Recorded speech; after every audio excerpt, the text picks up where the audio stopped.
And we're live for the final time this season from Philip D. Weaver Stadium at Centennial Bank Field. Final home ball game, final ball game of the season for the Eagles, and the biggest one of the year by far. Bologna taking on the 5-4 Greenbrier Panthers, led by Randy Tribble. And Greenbrier comes into this ball game very similar to what Morrilton did when they came down to see us. Very inconsistent, but a team that nonetheless has played some good football this year, and we look to see a great ball game tonight. It is, and you can kind of throw out the records when Greenbrier comes to town or we go down there, and just because of that rivalry, and all things go out. I know they're 4-2 in conference. They've beaten some pretty stout teams. They're sitting number 2 right now in conference, but again, throw that out because it's Greenbrier's in the house. That is exactly right. And you look at the years that Greenbrier comes in on top of the world and Bologna comes in depleted. What happens here lately? We see a ball game, don't we? We sure do. And even last year, you know, we had our chances to win the ball game. Yes, we did. Yes, we did. Not a ton to play for in that one, but we still gave it grit out there. And tonight we're playing for the Judges Cup. We'll begin the broadcast by doing what we do every single week. One of the most storied segments of our broadcast this season thus far. We'll have our senior spotlights. Our very first senior spotlight is going to be Mr. Tristan Milligan, a stout defender on the Eagle defense that has started all 10 ball games this season. All 10. We've only played 9, but he will have started 10 once we get tonight over and done with. Mr. Milligan was a big staple in junior high, part of that team that went 9-1, of course, as these seniors all talk about and pride themselves on. He comes in at 5'11", 190 pounds. He said his favorite part about football is spending time with his brothers, as we talk about every single week, Alan. It's not just a game. It's a family. It's a brotherhood. It's something that you build bonds in football that can never be broken. And speaking of brotherhood, he said that what he'll miss most after his senior year is the brotherhood and the bonds that he's made not only with the players but the coaches as well. I asked him, hey, can you give me a story, funny, intense, best football moment? And he said, stepping off the bus. And I said, what do you mean? He said, on a Friday night, my 10th grade year, stepping off the bus at Pulaski Academy, and there we were in a playoff atmosphere, hostile environment, playing against one of the better teams in the state, undefeated coming in with some D1 talent out there. He said it was outstanding to see the playoff atmosphere and get to see what it's like to play in the playoffs. Even as a sophomore that didn't play a ton, it was a cool atmosphere. He said the most influential players around the football program to him are Tyson Wirtz, Cody Mitchell, and Logan Wilson out there for holding him accountable in all that he does. And then his most influential person outside of football is his dad, because he gives him good motivation and keeps him driving in everything that he does. He said that his score prediction for tonight's ball game, and I'd take it as I always will. I love the senior predictions because it gives you the chip that they think they have on their shoulder. Tonight he calls it 20-10. The final score of our ball game with Bologna on top, and as usual, we'll take it. Sounds like we got some field goals in store for us. That or we miss an extra point. It's either a lot of confidence in your kicker or not enough here. Our second senior spotlight is going to go to Mr. Dylan Fulmer. Dylan Fulmer has played a lot of slot receiver this season for Eagles thus far. Not the tallest, biggest guy on the team, coming in at 5'7", 150 pounds. He said that his favorite part about football is the games. The game atmosphere. You go through practice all week, sweat, blood, and tears. You get out there to the ball games on Friday nights, and it is a dogfight. No matter who you're playing, no matter where you're at, he absolutely loves a Friday night atmosphere. He said his goal coming into his senior season is beat Greenbrier. He said if I'd asked him 10 weeks ago, what's your goal going in? He said, beat Greenbrier. I just really want to beat Greenbrier. He said his favorite part about football overall and what he'll miss most after his senior year are the practices. We've seen that a lot this year. These guys love going out there and practicing and giving it their all at all points in time to fight for the shot to play in those big Friday night ball games. Everyday competitiveness. Everyday competitiveness, and these guys, a lot of these seniors especially, show it. He said the biggest memory, best memory he has is catching the football for the first time in a game. He said just the atmosphere. It's Friday night. It was his sophomore year. He goes out there playing in a ball game. They were beating Harrison pretty heavily. He got to go out there for the first time on the varsity field and catch a pass, and just the rush that you get having the football in your hands, playing in a big-time Friday night ball game, especially one where you're pounding the Goblins that season. 31-10 was the final score of that ball game. That was a good win for us. A great win, one of good recent memory. He said the most influential person inside of football is Coach Sullivan, because he may not be around the receivers at all times, but he drives everyone on the football football team, not just Dylan, and he keeps everybody accountable for their actions. If you make a mistake, he's going to tell you about it, but also tell you how to fix it. He's a great coach that is a great mentor, not just a coach, but a friend. And then the most influential person outside of football, his mother, for being there with him at all times and being such a big staple for him and his life, and not just inside of football. He says if he could say one thing to everybody at home, it'd be cheer us on as we beat Greenbrier. And his final score prediction tonight, 24-7, Valonia winning the ball game. And that one is some confidence in the kicker. There is a field goal on that one, I'm assuming. There is. And being able to hold the Greenbrier to 7, our defense has got our hands full doing that because they put up points this year. Yes, they have. Our final senior spotlight goes to Mr. Matthew Malott. Just a bit bigger than Mr. Fulmer. Mr. Malott coming in at 6'2", 260 pounds. He used this word for the second time this year that we've heard it, camaraderie. Camaraderie. He said his favorite part about football is the camaraderie with all of the guys. He said in his senior year, if I'd asked him a while back what he looked forward to, he said, I look forward to making the next step in my life. You know, he said in high school it's when you learn a lot of your lessons. You really learn how to become a young adult into a man. You transition. He said, so not just football is his main focus this year, but transitioning into becoming a man was a big part of what he'd like to do and forward into his next step in life. What he'll miss after his senior year is a brotherhood. We see it again, a brotherhood with the team the brotherhood that the team has created, and the relationships these guys have made. His favorite football moment, scary, intense, just best moment for him, going 19-1 in junior high football. Those guys were good to say the least. Didn't lose many Pee Wee games either. They won a lot of ball there in their younger years. He said the most influential person inside of football would have to be Coach Cron and Coach Stout because those guys are so fiery all the time and constantly up and at it. As we said about Coach Sullivan, he's not just screaming at you all the time, but he'll yell at you here and there, get on you, but then he'll explain what you're doing wrong and try to correct you the best that he can and coach you. So the most influential person outside of football would have to be his parents. Both of them at all the ball games, home and away, and they are there to support him in the long run no matter what he does.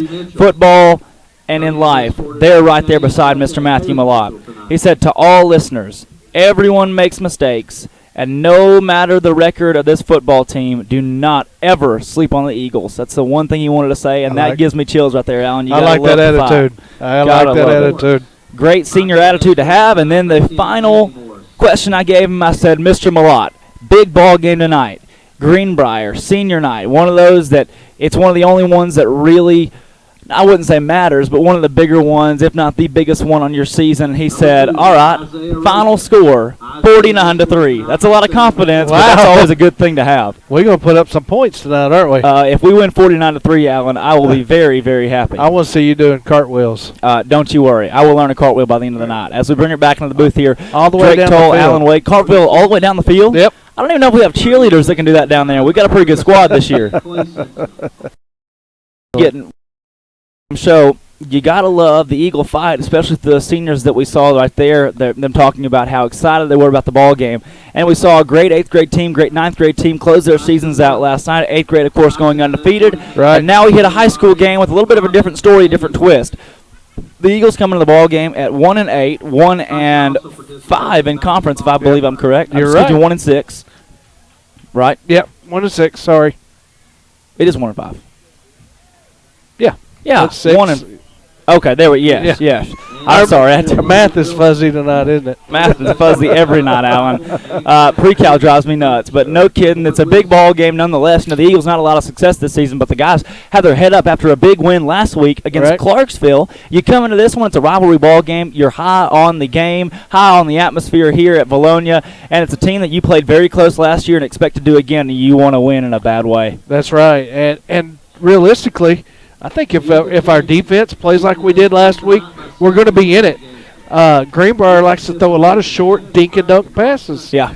90% of their passes is within 10 yards of the line of scrimmage. Everything is going to be short for Greenbrier tonight. So defensively, if our cornerbacks will come up and press, play that man-to-man on them, put a little pressure on the quarterback. Mr. Johnson, Andrew Johnson, is the quarterback stepping in for Kendall, Jeremy Kendall, yes. So, I think defensively, if we do that, we can disrupt what they're doing. Yeah, and definitely. And you look at Mr. Johnson, reminds me a lot of, and forgive me, but I got to say it, a guy like Alex Smith or A.J. McCarron. You're not throwing the ball 50 yards downfield. No. You're the field general kind of guy that keeps it short. He's only a junior, right? So he's got a year left in him, but he stays conservative, and that's worked so far for Randy Tribble and the Panthers. I say worked. They're 5-4, but they've competed in a lot of good ball games. They've beaten the likes of Morrilton and Harrison this year, so some big wins there. Yeah, and their 2 losses coming to Alma and Maumelle. Yeah, is their 2 conference Isn't that losses. Crazy, Maumelle of all. And then their other non-conference loss was Benton and BB, right? Which BB first game of the year. Historically, they don't play BB very well for some reason. I don't know why, but and BB not in the playoff picture over in the East yet this year. So playoff pictures. What a crazy word when it comes to what we've got to talk about in the pregame show. You've got the standings right there. Yes, I do. And that's back to the wild, wild west potentially tonight. Rocket science. So here's what we've got going on. We'll go ahead and break down our 5A West standings. Alma comes in at number 1 at 5-1. Greenbrier at 4-2 is number 2 right now. Harrison at number 3 at 4-2. Morrilton number 4 at 4-2. Farmington at 5 at 3-3. They're not out of the playoffs yet. No. Maumelle at 3-3 at number 6. They're not out of the playoffs yet. Then Bologna and Clarksville coming in at 1-5 and then 0-6. So both those teams, of course, are out of the playoffs unless there's a forfeit along the line. But you got 6 teams that could make the playoffs right now. Right. And then 2 Dream Crushers. 2 Dream Crushers. There you go. And you'd like to see that with Clarksville playing Morrilton tonight and Bologna taking on the Greenbrier Panthers. So here's the scenario. Alma at 5-1. Say they lose tonight. They drop to 5-2. And who they got tonight? They have Alma has Maumelle tonight. Yep. So say Maumelle pulls an upset in that one. Which is feasible. Right. That jumps Maumelle into the playoff picture if the right teams lose. Right. Which, Alan, you can't even fathom this right now. Say, God forbid it, but say the Eagles do fall to Greenbrier. Okay. Greenbrier will drop down Greenbrier will advance to 5-2. If Alma loses, they'll be 5-2. If Harrison wins, they'll be 5-2. If Morrilton wins, they'll be 5-2. So now you got head-to-heads to look at, right? Right. But with 4 teams who have all beaten each other, you're going to find yourself in a 3-way tie for first or second place. Yeah. We'll be doing some Fearless Friday. What is it? Friday Night Lights. The coin toss. Yeah. The coin toss. We got to go to this points 4. Then. Really? Yeah, that's where that comes into play. And then when that gets tied up, we go to that points allowed. Boy, and that's close too, as you see Morrilton, 232 points. Yeah. Harrison, 230 points. Alma, 237. Yes. Are you kidding me right now? And that's all points 4. Right. So then it maxes at 13. Right. Is the other thing. So, man. That's crazy. It could potentially be crazy at the end of the night. And I would not want to be the one having to figure that out. No, and you look at it, say that Maumelle does not win. Say that Maumelle loses to Alma as they should. Okay, let's go through and say Hootens has picked every game correctly. Okay. Maumelle loses to Alma. Alma is your conference champion sitting at 6-1. Right. If Greenbrier beats the Eagles, they'll come in 5-2. Harrison wins, they'll be 5-2. Morrilton wins, they'll be 5-2. Greenbrier will stay at the 2 seed, Harrison the 3 seed, Morrilton the 4 seed. But then you look at Greenbrier beat Harrison and Morrilton. They capture that too. You got Harrison beat Morrilton. They'd capture the 3. Morrilton losing to those teams. But then the 4 seed Morrilton will hold the only win in conference play against the Alma Airedales. Yeah. That's insanely hard to fathom as the wild, wild west we've seen this year. Yes. With Greenbrier's kicking themselves. If only they would have beaten Maumelle. Yep. If only they would have beaten Maumelle in that first game of the season in conference play. But Mr. Kendall going down, Mr. Johnson stepping in, took him a little bit to jack themselves back up. And you look at it, Alan, I'll be honest with you, Randy Tribble, his first season at Greenbrier, back when Mr. Riggins dunked the ball on the goal down there. Yeah. That first season for Mr. Tribble, they won just 1 or 2 games. Very poor season for Greenbrier. Next season they jump up to 9. Yeah. So Mr. Tribble since then has won 7 or more games in each of his seasons after that first year. Yeah. And he comes in at 5-4, one of the worst teams that Tribble has seen, but he's still making things happen at number 2 right now in conference at 5-4. And it's just crazy. It's just because who's beat who and when you getting beat. And yeah. It's again the wild, wild west. Margins of victory. Things are insane to say the least. It's been pretty crazy. Pretty crazy. Yeah. Like that? I do. So, offensively tonight, what we're going to see is basically their favorite formation is they're going to come out with no tight ends. They're going to come out with two splits on either side, 2 by 2, with a running back in the backside. Right. So things that we can look for is whichever side that running back lines up on, if they run out of that formation, they like to run it to the opposite side. Are we going to see him pass a lot tonight? Actually, they're pretty balanced. Really? Out of the plays that I watched them, out of the film that I watched, they're 52% pass to 48% run. Mr. Johnson himself. I mean, Mr. Johnson, though, you got to. I guess they trust his arm by now to throw the ball. They do, but again, it's that 10 yards to the line of scrimmage is 90% of his pass plays. Their favorite routes is a 10-yard comeback, slants over the middle. They love to throw the running backs out of the backfield in the little flats, and they like to slot wheel route if they're going deep. Yeah. If they're going deep, you watch that slot go on the wheel route down the end.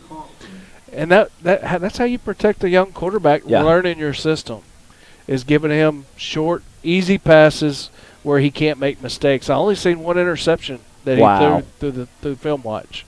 And, again, 76 plays come out of this shotgun formation with one running back and 2 by 2. Yeah. 76 plays out of I didn't do the end math there, but it was 180 plays. So quite a bit. Quite a few plays out of that. And their next favorite formation is a 3 by 1. Again, pretty balanced as far as run to pass out of that. Did you say 3 by 1? Yeah, 3 by 1. Who in the West doesn't run a 3 by 1, Alan? We see it a lot, don't we? Clarksville. Okay, Clarksville. I'll give you that. But we've seen the 3 by 1 a lot this season. A lot. And then another 2 by 1, and then they're going to line up the fullback. And again, the quarterback's going to be in the shotgun. Every set's out of the shotgun. And here's another key to watch. If they come out in a 2 by 1 and they're lined up in that offset eye look, and the fullback goes in motion to one side or the other, wherever that fullback goes to motion to, that's where they're running the ball. So a little double wing where the motion man's going. They showed zero passes when that fullback goes into motion. Okay. So when that fullback goes into motion, from what I've seen, it's going to be a run play. Going to be a run play. Right behind the fullback. And again, Mr. Johnson, when he takes that snap, he finds his receiver very quick with his eyes. Right. And he'll stare down a receiver, and pretty much when he gets the snap, he's looking at his receiver, and that's it. So there's another tell. And he don't like to run. He's ran the ball 3 times out of any kind of counter. So they got on top of the Clarksville defensive backs several times, and that was the one game that they went deep quite often because they were able to get on top. That's why I say we got to press them tonight and make them beat us deep, and then respect that deep. Nathan Harris. And that's what I see. There you go. There's your offensive breakdown from Mr. Alan Wade. Field goals. Hey, they did kick 2 big field goals in a couple of games, a 40-yarder and a 45-yarder. Some Bryce Garrison action out there. Mr. Ethan Hall is their kicker. So they're not going to be scared to go for a field goal from 30 yards. Right. At the 30-yard line. So if they're lined up to win the ball game with a field goal tonight, it could be trouble. Yeah. He was very accurate in his kicks that I've seen. Yeah. So very well-rounded team. Leading rusher is Mr. Sutterfield, Spencer Sutterfield. I've got that right here. There you go. All the statistics ready to go. Mr. Sutterfield with 145 carries, 922 yards, 6.4 yards a carry. Pretty productive right there. Andrew Johnson, their quarterback, he'll be wearing number 8. He's 128 of 176, 1,377 yards in 6 ball games, my friend. Great completion percentage. Right, 229 yards a game, 10.8 yards per reception. Here's what's going to scare you guys, though. 5 of their receivers have double-digit receptions, averaging double-digit receiving yards per catch. 5? 5. That's nothing new for Tribble, though, right. Is it? No, it's not. And so there's not a receiver that you can go to and say, if we lock this guy down, we're going to be cool. There's 5 of them. Not like Farmington or Morrilton, not just one standout. Right. They've got 5 of them. And again, a couple more of them down here with double-digit receivings. that just don't average the double-digit yards per reception. Right. So very deep at the receiver's position. That's a big part of it. And it's cool to say, Alan, but as we told you guys earlier, it is senior night. The seniors, the band, tennis, cross-country, football, you name it, all the fall athletics are walking down there for their senior night festivities. Greenbrier on tap for the Valonia Eagles. With 18 minutes left to go here in our pregame show, and we are very excited to have rival Greenbrier. They've settled in, and Alan, can I let you in a little secret? Let me know. Tell me. Today, at a pep rally, of course, Okay. social media is big today, Greenbrier had their own version of Coach Young, our football team, and they had their male teachers and coaches dressed as our cheerleaders today at their pep rally. Uh-oh. So Does our team know about this? With social media so big it is today that everybody in the town knows about it by now. I guess you're the last. I guess I'm the last one. The last to find out there. Yeah. But I had some tractor therapy today, is what I like to call it, where I get on my tractor and put in my earbuds and just ride. Well, I was, as you were doing your tractor therapy, I was keeping up with the social media, and the beef is on, to say the least. You know, we talked about it, Corey and I, especially last night. We've grown up with these guys. I can attest myself. Some of my very best friends when I played ball in junior high were from Greenbrier. I'd call them every week. Hey, how'd y'all do? What'd you know, I mean, we know these guys very, very well. Corey talked about it last night. His oldest daughter, Callie, is going to UCA to play softball with their starting softball pitcher. I mean, it's one of those deals where you make these relationships, you make these friends. You're all, you know each other well, but you're rivals at heart. You can't help but not be able to stand them when it comes game time. You got to hate Greenbrier. It's part of being a Valonia Eagle.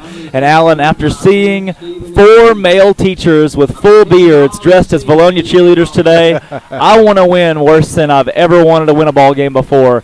And would it not be awesome to see us do that tonight? Yes, it would.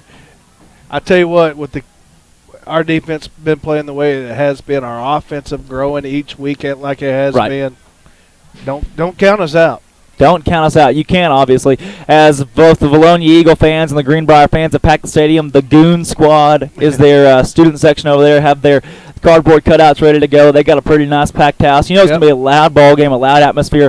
But we're playing for a special kind of trophy tonight, Alan. What are we playing for? Well, the Judges Cup is what we're playing for. The Judges Cup. One of my best Judges Cup memories, they flew Houston Cotton in down at the 50-yard line on helicopter. Yes. And he brought out the game ball and the Judges Cup. One of the cooler moments in recent history with Valonia Eagle football and the Valonia Eagle pregame, as you always see something a little niftier for the Greenbrier game, as our referees have taken the field. We are 15 minutes away from kickoff. The band is set, and I'm sure we'll get our national anthem here pretty darn soon, as we'll go back down to Corey Erie for our anthem. Down. Yeah, he is hustling down, which I'll have to step in right here and convert over if you'll turn on our machine for me real quick. Turn on our machine. The field mic, I'm sorry. Oh. We'll get our field mic and all that stuff turned on here soon. We'll turn that on when he gets down there and get in position. Yeah, there you go. We'll rock and roll into that. But as we said, it's a big night, a big game, Alan. As soon as we get our national anthem in here, I'd like to hear a couple stories coming from you. Last night, Corey and I both got to tell our fair share of Greenbrier stories. Due to our technical difficulties, we had an entire halftime show of us just sitting and telling stories, and that was obviously all in good fun. But we're here tonight, and we love our Greenbrier friends. But yeah, we do. We do. What kind of fun would it be if we can't rib each other? It's hard to say tonight, though. It is, but you know, after the game, we see each other around. Coach plenty of kids from Greenbrier. They're great people over there, just like we got great people in our town. Yeah. And it's just part of a healthy rivalry. Great people to say. And, you know, even when those tornadoes hit, a lot of Greenbrier folks came on over and helped with the cleanup there. Because at the end of the day, it's all love. One of my favorite quotes, end of the day, it's all love. And, you know, those guys they're awesome at heart. But when it comes to game day, you can't help but just want to really, really beat them down hard. 49-3, if I could be exact. But and that way we can see Drake do his cartwheels. Yes, I don't know about cartwheels, but we'll see what I can do. And, you know, there's another bigger cause, not just the Judges Cup we're playing for. That's right. But playing for some money. Some money, a scholarship, something like that, isn't it? Scholarship fund, yes. It's the Hartness Roberts Scholarship Fund Challenge. We'll be awarded 2 seniors from tonight's game with a scholarship in memory of Wayne Hartness and Jerry Roberts. This scholarship was established to recognize these 2 gentlemen and their services and what they give back to our communities to further education of two student athletes, one from each school. The scholarship is for one senior from the winning team tonight. It's going to get $4,000, and one senior from the losing team. I hate to say losing, but there is a winner and there is a loser. $1,000. So that's some additional motivation that they're playing for tonight. Yes, sir. As we got our national anthem coming on. Mr. Rick could turn our camera down, and you're going to have to wheel it down.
Big thanks to Mr. Erie down there getting our national anthem for us.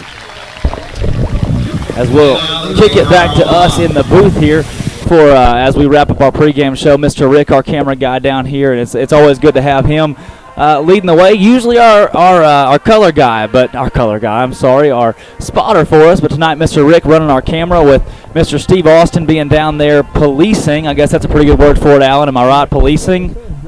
That sounds great. But you love to see that, the spirit, the stands filled, and the fans that are ready. Student section set to go on both sides of the ball, both stands filled and both stands standing up for the respected alma maters of both teams, and it's a big, big ball game and a big, big night. The Jorts squad theme tonight for your Vilonia Eagles is Jorts, otherwise known as jean shorts, as well as kind of an America theme is what they're going with tonight, as you see the alma mater of the Greenbrier Panthers being played over there. And Alan, I could throw up. No, we're just spreading the love. Spreading the love. That was my forte last night. I said that a lot. Love and faith and hope, and you got to be nice to each other. But tonight, after hearing that that Panther screech at Greenbrier, I can't take it, Mr. Allen. You can't take it no more. Can I let you in on a secret? Let me know. Tell me Their something. fight song, Greenbrier fight song, very original, is actually the same fight song as the Arkansas Razorbacks. You want to know something even cooler? What's that? That I absolutely makes me just burn even more. That they took it from the Razorbacks? Even better. Their alma mater is the UCA alma mater. I mean, really. Just couldn't come up with nothing. How original can you be? Just couldn't come up with nothing. Well, no knock to them, but come up with your own things, I guess. And if you can't, then just steal it from whoever's close. But as your Eagle alma mater plays down there, and it should be a big ball game. It's a very, very even series. We haven't talked about that very much. No. But Greenbrier was at the losing end of this one for a long time. 17-2, the Eagles led a stretch of 19 years. But here lately, it's been a different story for your Eagles. It has. Since 2004, they lead the series 5-8. Greenbrier does, am I correct? Yes. Okay. Since 2004. That's as far as Max Prep goes by. Actually, I was wanting to make that my trivia question tonight, but I couldn't find enough information on the whole series. All 50 years? Right. To have credible, to give out good information. Right. Find bits and pieces, but I didn't have enough to plug it all in. Right. So that's we'll have to give it in spurts. Of course, yeah. You can't, and you can't say it unless you have the whole truth and nothing but the truth. Right. But you look at it, and, it is pretty even. Seeing those teams have played since the beginning of football at both schools. There were times where Greenbrier would move up a classification, but nonetheless, we still played each other because you got to love the cross-county rivalry that we have with the Panthers as the football players have taken the field into that big old run out of theirs. And, Alan, what are your D&N Construction keys to the game for the Eagles on offense and defense tonight in the ball game? We'll start defensively. I think we got to play tight. But for sure, we got to continue to tackle as we did last week against Clarksville's hard running backs. If we tackle like that, keep people in front of us, we're going to be fine. Offensively, we've been mixing it up. That's another week that we got running this more spread attack with the veer for everybody to get their timing down, continue that growth, and we're going to be fine. We put up, how many points did we put up last week? 30 some odd points last week. Yeah, it was actually 48 points. Wasn't it? I'm sorry. So almost 50 points. Right. So we're getting that system down. Offensively, do what we've been doing. Yeah, do what we've been doing. I like that you said that because last week it sure did work against Clarksville. You look at, for the Panthers, Andrew Johnson, their quarterback, comes into the ball game. He hadn't played very many ball games, but he's still the third leading passer in the entire conference, which is a pretty big accomplishment to this point. And Mr. Spencer Sutterfield at 922 yards is fourth in the conference in rushing. So Greenbrier boasts some talent out there. As you see them right now, they're in the playoff picture at the 2 seed.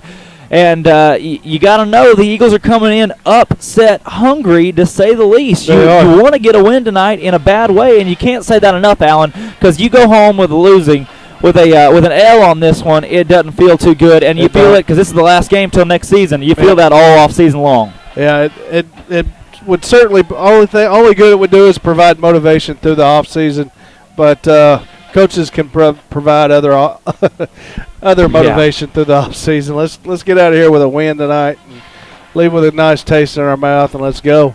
Eagles already on the field. They ripping and roaring to go.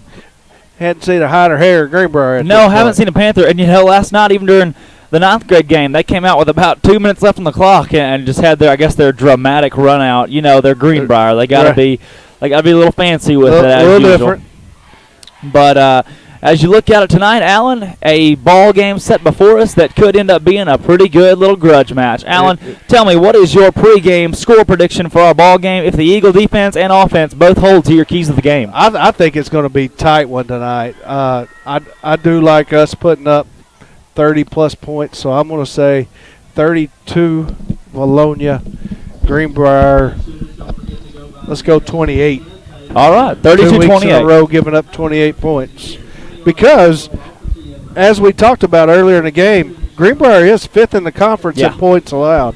Yeah. So they do have tendencies to lead up to that is right. They are towards the bottom end, and we've got about 5.5 minutes left to go before we hit the ball game here as captains are getting set to take the field. Mr. Corrier is back in the booth with us, and for the final time this season, for Drake Toll and Alan Wade, we sign off on our pregame show. It's senior night.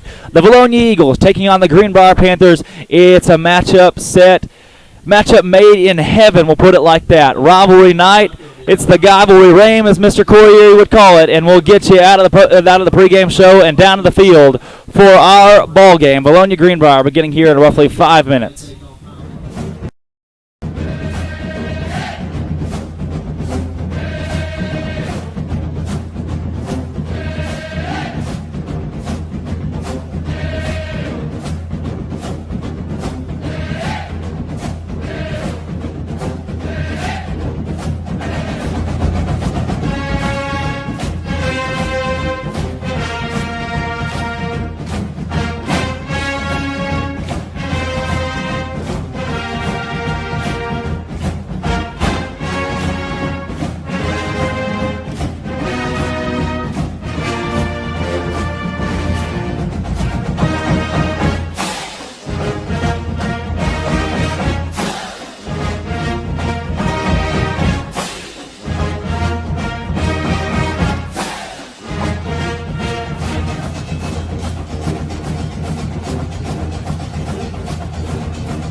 this year's game. Welcome back to Eagle Football, Eagle fans. This is Corey Erie and Alan Wade, and we'll have the call of the game here as we have the Judges Cup, the cross-county rivalry against the Greenbrier Panthers and the Valonia Eagles. And we have the captains coming out for the coin toss. The captains for Valonia are number 52, Trenton Hetherington, number 1, Tristan Milligan, number 2, Isaiah the Beast Rocha, and number 50, Wyatt Milliken. Captains for the Panthers of Greenbrier. Is that, well, I lost the numbers there first. Can you read any of them, Alan? I can't see one of them. Okay, so we'll talk about the Greenbrier Panther captains here momentarily. Rick says he sees number 32, Grant Brown. I tell you what, we're going to go over here and talk about the honorary captains tonight. So the honorary captains are part of the Hartness Roberts Scholarship Challenge. They were the recipients last year of the scholarships from their respective schools. Dylan Freeman of Greenbrier is the honorary captain for the Panthers. Yep. And Nick Gentry, the honorary captain for Valonia. So captains are number 5, Logan Beard. Number 32, Grant Brown. Number 65 is Joseph Shaw. Was that all? Yep, they and just then brought their honorary out 3. captain. Okay, good. So that's the captains for the Panthers. You heard the captains for Valonia. We're ready for football. Looked like Valonia was going to receive. It was that. Did I see that correctly? No, Valonia is kicking. Valonia is kicking. Okay, I was looking down when all that went on. So Valonia will kick to the Panthers to open the game. Interesting choice there, as I would almost like to see the offense come out and put some points up on the board first, Alan. I would too. But we're going to get to shut Greenbrier down first is what we're going to get to do. That's all good. That's all good. Hey, keep them tight. Make them beat us over the top. Oh, absolutely. Well, I mean, I think you talked about it in the pregame show. I know you talked about it with me last night while you're doing your film study. You watched 3 whole games of Greenbrier football, and I know that might have made you a little bit woozy, but you did watch 3 whole games of Greenbrier football, and they only threw the ball 3 times longer than 10 yards. Is that an accurate statement? No. They threw it under 20 times. I've got 10, 15 times over 10 yards out of 3 ball games. That's plus 10. That's 10% of the time. 10% of the time. Okay, I had my stats a little wrong as I didn't remember what you said, but either way, a large percentage of their plays are going to come from 10 yards and in, and they're going to look to make something happen. And there come your Valonia Eagles on senior night, electing to go with the white pants and the red tops here for senior night. And we're looking for a good ball game, Alan. We are. We talked about what we needed to do to, I guess, upset the Panthers, but never an upset in our eyes. I don't know what that term means. I don't either. So good to see the house packed out for both sides. It's always a atmosphere as I got my chill bumps coming. Give me a helmet, give me about 3 plays, coach, and then I'll be back up. The Greenbrier student section request a camera shot just real quickly at some point. I'm going to go ahead and oblige them. Mr. Jackson Spears asking for that on the live fan feedback. If you can zoom it in over there, let's see what they got for us. Maybe they're wanting us to read the sign. Let's see. The blue sign right there. If we can zoom in tight on that, that's their student section there. There we go. What do we say there? Part the Red Sea. The Panthers are coming. Okay, Jackson Spears, there's your shot of the Greenbrier student section, and that's all the love we're going to give to you tonight. No, yeah. I'm kidding.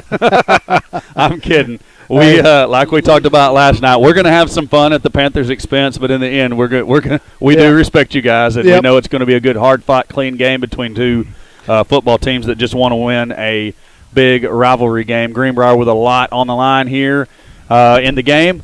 Eagles looking to help play the spoiler role. So we call them the Dream Killers tonight. Absolutely. Nick Lewis to kick it away for the Eagles to start the game here. Panthers are going to drop back number 2, Talon Moore deep to receive the kick. I suspect it's going to go to an upback. What do you think? It could. Lewis does indeed kick it high. It's going to be fielded by number 20 out at the 32-yard line. Squirts through the first tackler. Ultimately, he is going to be brought down by number 10, Cody Simpson, at the 42-yard line, and that's where the Panthers are going to set up for their first offensive drive of the game. Good little return there for Greenbrier. He found him a little crease there and got him a 12-yard return. So Johnson is the quarterback for the Panthers. Has the ball. He's going to give it to number 28 out of the backfield. He's got a lot of running room around on the left end. Finally, shoestring tackled by Clay Kellett there. So Kellett has his first tackle of the game. Hey, if we don't stop that play right there, they're 21 buck, what we used to call 21 buck. It's going to be a long night. Sutterfield, the back there, he is their leading rusher. And Greenbrier quickly to the line again. Sutterfield's going to motion out to the left slot this time. Panthers throw the screen out to the right flats. It's caught by number 2. He's tackled by number 5, Cody Mitchell, but he's going to pick up about 5 or 6 yards on the play. The receiver there is Logan Beard for the Panthers. So there you go with the quick passing game from Greenbrier that we've all become accustomed to since Coach Randy Tribble took the helm over there for the Panthers. Here's that 3-by-1 set. If it's a run play, they're going to run to our defensive side right. So they have a man in motion there. The give is to the Sutterfield, and there's a hold. There comes the flag. Tackle is made out after a few-yard gain, but it's going to come back and cost them several yards there. Panthers should be backed up to somewhere around the 49-yard line after the 10-yard penalty for holding. Yep. Hey, we got a referee who understands how to use the ref mic. He did a great job there with it. He certainly did. Again, they've got a few things that are telltale in what they are trying to do to us offensively. Sometimes you have an offensive philosophy and you just do it well enough you don't care if the other team knows what's coming. Here's your 3-by-1 again.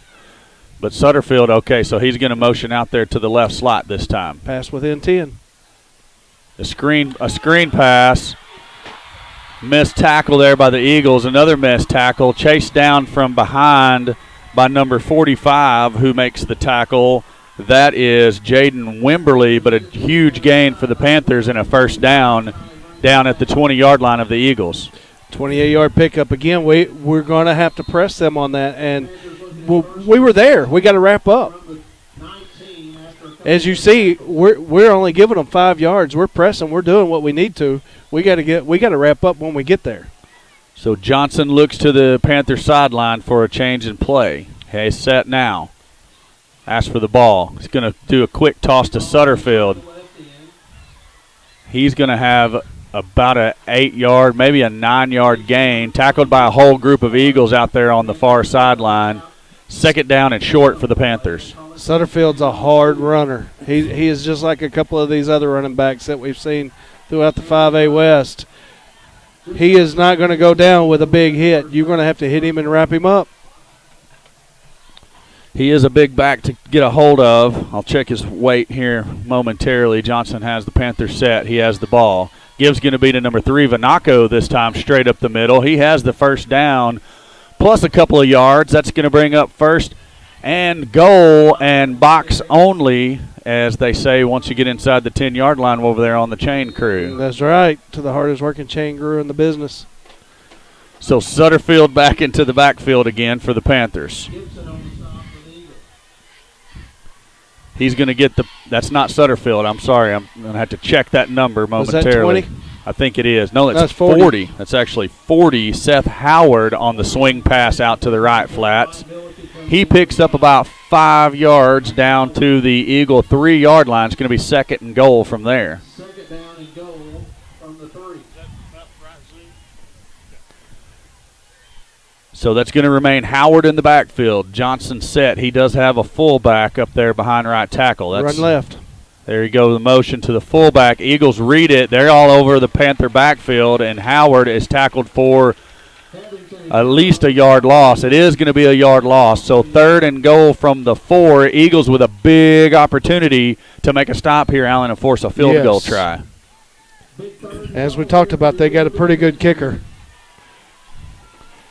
So the fullback remains in the game. That's number 32, Grant Brown. Also Howard in the backfield with Johnson. Give is going to be to Howard. He is going to be stopped by the Eagles.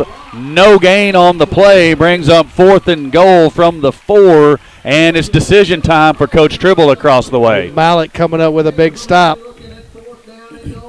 Trenton Hetherington there on the tackle. Excellent job by him to bust through the line, get down the line, and make the tackle. Panthers are going to go, Alan. Yeah. At least initially. They may be looking to draw the Eagles off sides here. I don't know what that would benefit them other than the half the distance to the goal. But here we go. Howard in the backfield with Johnson. Johnson has the ball. Fakes to Howard. He's going to roll to his left. There's a hold, not called. Pass to the back of the end zone. Touchdown, Eagles, and the referee missed a hold on an Eagle that had a good chance to go get Johnson there. Doggone it. That's bad luck if you ask me, Mr. Wade. Yep. We had them right where we wanted them. So the Panther fans elated as they score the touchdown on their opening drive. Number 27 on to kick the point after for the Panthers. That's Ethan Hall. 23 is going to be the holder. That's Reese Hammondtree. Hammondtree has the ball. The kick is up, and it is no good, wide right. Wow. And, Allen, that had plenty of distance, but it was nowhere close to being good, and that's going to bring the score 6-0. Panthers lead the Eagles. And I do see Mr. Drake Toll right down here on the track. We are going to kick it down to him for a Bologna Eagles sideline report. Hey, guys, you see right there the first possession, Eagle defense trying to hold there near the goal line. Could not get it there on the 4 on 4th down and goal. Nonetheless, you look for a little momentum there defensively, seeing that we could stop them on 1st, 2nd, and 3rd down right there. You got to take momentum off of that, come out offensively. All cylinders go right here. You have to score on this first possession. You have to set the tone of the game right now. This is where it starts, and you cannot show that we're going to roll over in this one. Got to start it and start it hot. Back to you guys in the booth. Absolutely right, Drake. I mean, the defense coming up with a couple of stops there, just unable to get the one that they needed right there at the end. And honestly speaking, there was a hold. I don't know how bad it was from on the field level. Definitely saw some jersey tug there, and what could have been just wasn't. So Panthers set up for their. What you're probably going to see is their traditional kick over here in the corner, over there where Mr. Kuntz is currently standing. They're going to onside it, brother. They want the ball and they want to keep it. So that's going to be Draven Smith. He's going to run across the field. He's grabbed by the first Panther tackler and taken down there at the 24-yard line. There's a flag on the play. It could be potential for a horse collar tackle from the area that the flag was thrown. Nope, they're going to call a personal foul on Bologna as the initial signal from the official there on the field.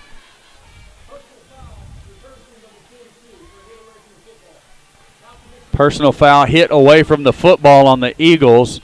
First time I've seen that one called this year, but that's going to be a 15-yard mark-off. Actually, he's probably going to be half the distance to the goal since we're at the 24. So we're going to get the ball at the 12 to start our opening offensive drive. That's not very good field position. And here's a little formation we've not seen yet. A diamond bunch out to the right. Britton throws to Draven Smith. He has trouble getting a hold of it, allows the Panther defense to come down on him. And, Allen, if he catches that cleanly, we've got some blocking set up. But when he bobbled it, it was kind of bad news for that particular play. Well, it gave Greenbrier time to react to it. So just the blockers were there. Just that bobble causing just enough time for Greenbrier to get there and make a tackle. So we'll go back to the veer set. Britton gives to Duff, I believe it is, coming out of the backfield. Nothing doing there. Panthers have that hole plugged up before it even gets going. May have gotten a yard on the play. 3rd and 12 for the Eagles back at the 10-yard line. Well, they got that PA turned up tonight, hadn't they? It's loud.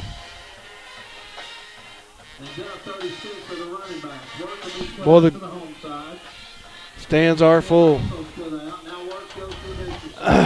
So Wirtz goes To the far side of the screen there, you have 3 receivers to the bottom. Britton drops, looking to pass.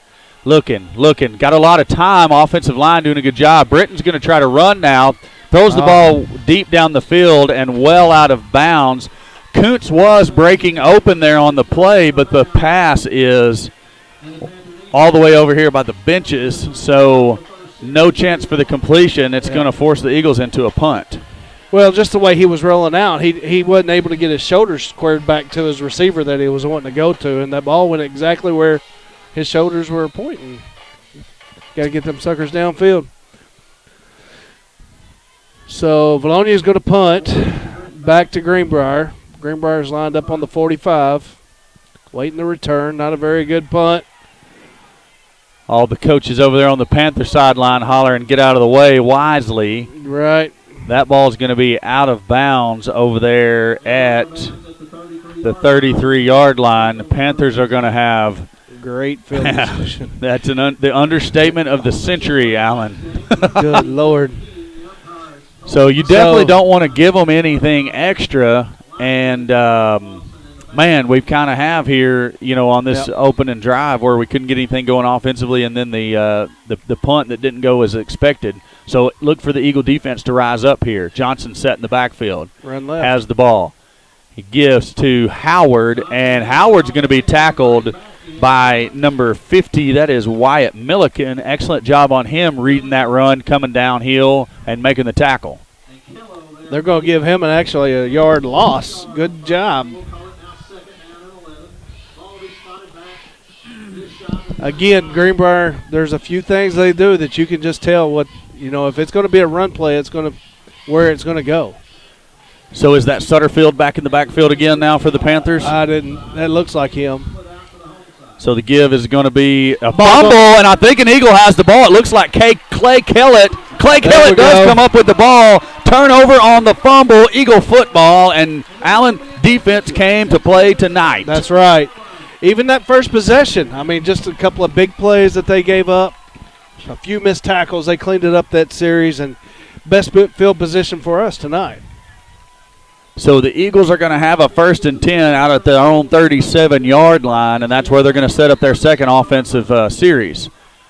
Great job so far by the defense. They did give up the 6 early, but a lot of good plays on that drive, and an excellent couple of plays here on this drive. Big momentum swing. I'd like to see something deep. So it's going to be Smith and Wirtz to the bottom of your screen, Fulmer and Kuntz to the top of your screen, the Beast, the lone back in the backfield.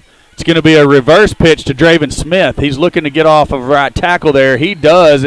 He's hit early, but he fights forward for a couple of yard gain. He's going to be out to the 39-yard line. Eagles are going to have 2nd and 7 there. Well, some hard-earned yards right there, Greenbrier.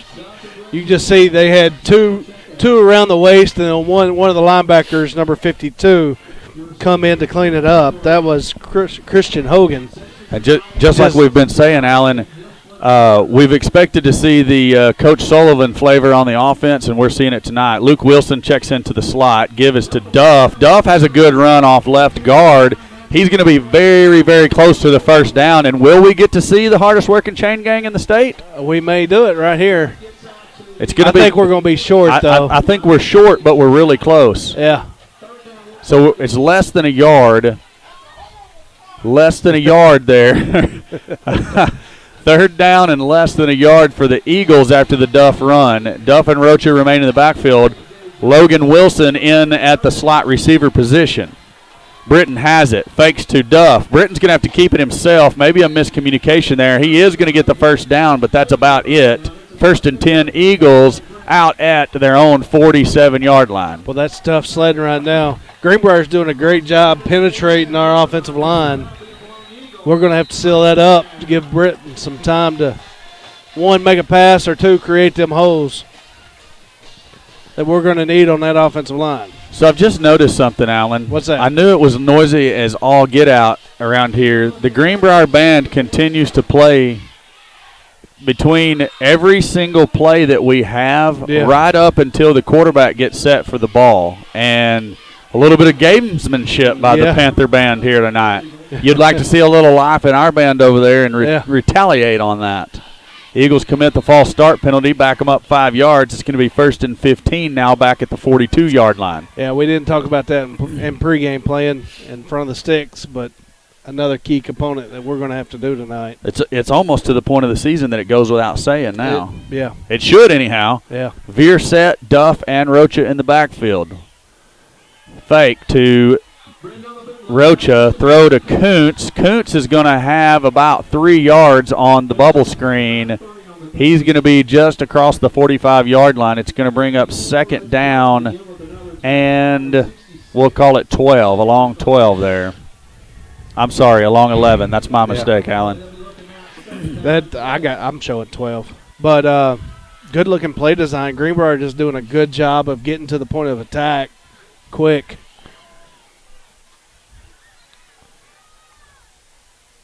It's going to be Britton pitching to Rocha, and I believe we're going to return the favor. No, we don't. Nope. Britton able to get up and get the ball back as Rocha unable to handle the pitch from Britton on the option play.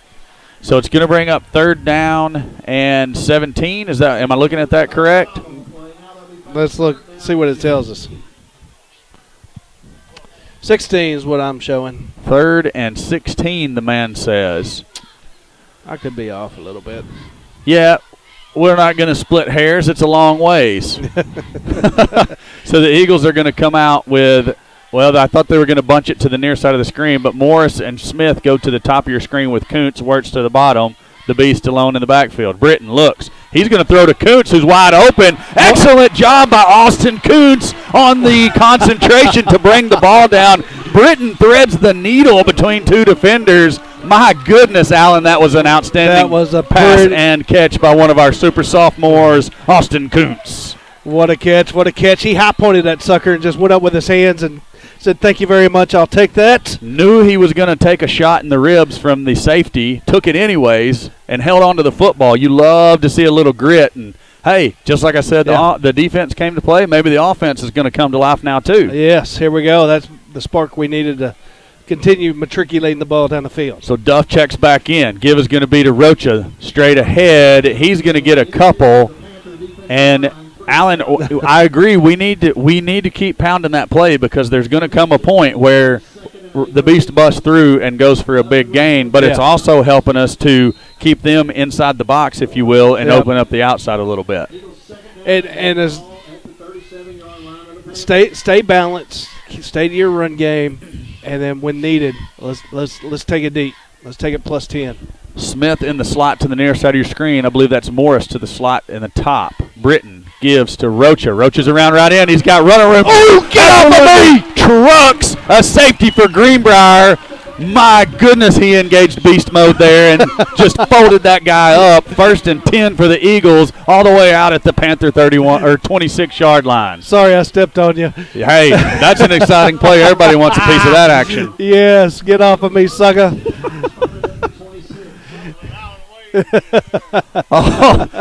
So somebody in the booth says that might have looked like Alan Wade back in his glory days. Hey, go find them. Make them think about the next time they want to tackle you. Britton fakes to Rocha this time. He's going to roll to his left. Looking downfield, he's being chased, and he's got running room. Still on his feet, out across the 20 down to the 17-yard line is where they're going to say he was out of bounds. Several Panthers in the area, but Britton steps out on his own accord after the good pickup of 9 yards on 1st down. So it brings up 2nd and 1. Good decision. Good. He's showing his maturity there and not throwing a pass into coverage down the field. Pick up what you can get. Britton throws quickly out to Wirtz. Wirtz still on his feet. He gets hit pretty good. Pushed out of bounds there. It's going to be 1st and goal down at the Panther 7-yard line. And Wirtz with a good little burst of speed there to pick up some additional yardage there by the senior receiver. I tell you what, he still scares me. He's got great hands, but the way he carries that ball, it always scares me. He reminds you of a loaf of bread? Yes, the way he has it out there like that. But good job, Mr. Wirtz. Way to hang on to the ball. So here come the Eagles to the line again. Duff and Rocha in the backfield. Fulmer checks in the slot in the top of your screen. Otherwise, you have Kuntz and Wirtz. That's Fulmer in motion. Britton has the ball, gives to Rocha. Rocha's looking for a hole, pushing. Come on, help him out, guys. He's going to be out across the 5 is where They're going to mark him down to the 4-yard line. It's going to bring up 2nd and goal down at the 4. Good hard bit of running there by the beast, Isaiah Rocha. His helmet comes off. He's going to have to take a play break. He's not happy about it. I saw what caused it. Probably should have been a flag, but in the middle of that pile, it's going to be hard to throw that flag. Yeah, just couldn't see that going on. And what happens in the pile stays in the pile, you know. All right. If that same thing happens out in the wide part of the field, I promise it's a flag all day long. Nothing malicious or dirty. Is just going for a tackle and got hands to the face there. Yeah. Britton gives to Duff. Duff stuffed. He might have gotten a yard. I believe they're going to mark him back to the original line of scrimmage. And Eagles getting super conservative down here close to the goal line. Going to send in a couple of tight ends now. Fulmer's going to trot off. I seen Simpson and Wilson go in. They're traditionally tight ends. Looks like Wirtz is going to come off the field, as is Kuntz. So at least the initial indication is going to be it's a run with the big set in. And we are going to let the first quarter clock tick to an end here. Eagles going to come out with a 3rd down and 4-yard line, or 4 yards to go for a touchdown when we come back. We're going to take it down to Drake quickly for a Valonia Eagle sideline report. Hey, guys, a decent drive for the Eagle offense going right now with 3rd down and goal. Not a decent night for my hair, though. This wind is killing me a little bit down here. But I tell you, a big takeaway from the ball game thus far, the student section down here. These guys have been wild and crazy. It's good to see with the Eagles driving the ball and gaining momentum down here. It's absolutely outstanding to see these guys fired up, as well as the Eagle offense out here playing very, very well. We switch ends of the fields down here. We'll come down to the far side from you guys into the north end zone, and you hope to see the Eagles punch it in. I don't want a field goal right here. Even if we get into a 4th down situation, I don't want a field goal. We'll send it back down to you guys in the booth for Eagle football action. We're going to roll the D&N Construction commercial very quickly here. D&N Construction has always been a supporter of Valonia athletics, and Valonia football is no exception. On behalf of the Valonia Eagle Football Foundation, we thank you for your continued support of Valonia football. Back to Eagle football here. That was a word from Drake Toll, our Valonia Eagle sideline reporter, and also one of our sponsors, D&N Construction. Alan, the action fast and furious here. We hadn't had a chance to do any commercials. What happened to the first quarter? I don't know. Here we go. Eagles with the jumbo set. Draven Smith comes in motion. He's going to go to the backfield too. Britton has it. Fakes to Smith. He's going to roll to his right. He's got a man open. Throw it to him, and that is – oh! Wow. Had Logan Wilson by himself all alone in the back of the end zone on the tight end slip crossing route there. Yeah. The pass is just a little bit high. Wilson is unable to hold on to it.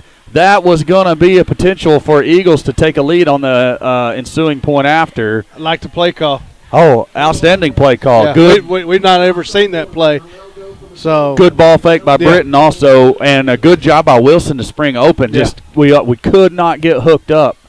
Man. So here comes, that is actually going to be number 3, and we don't have a 3, but I'm going to tell you who it is as the field goal is blocked, and the Panthers have it. They touch in the end zone. So Tristan Milligan was the holder, and number 3, Allen, is 9th grader Noah Newman coming up from junior high to kick tonight, and his first varsity field goal attempt is blocked. Panthers will get the ball out at the Eagle 20-yard line where they're going to have a 1st and 10. Eagles unable to convert the field goal there.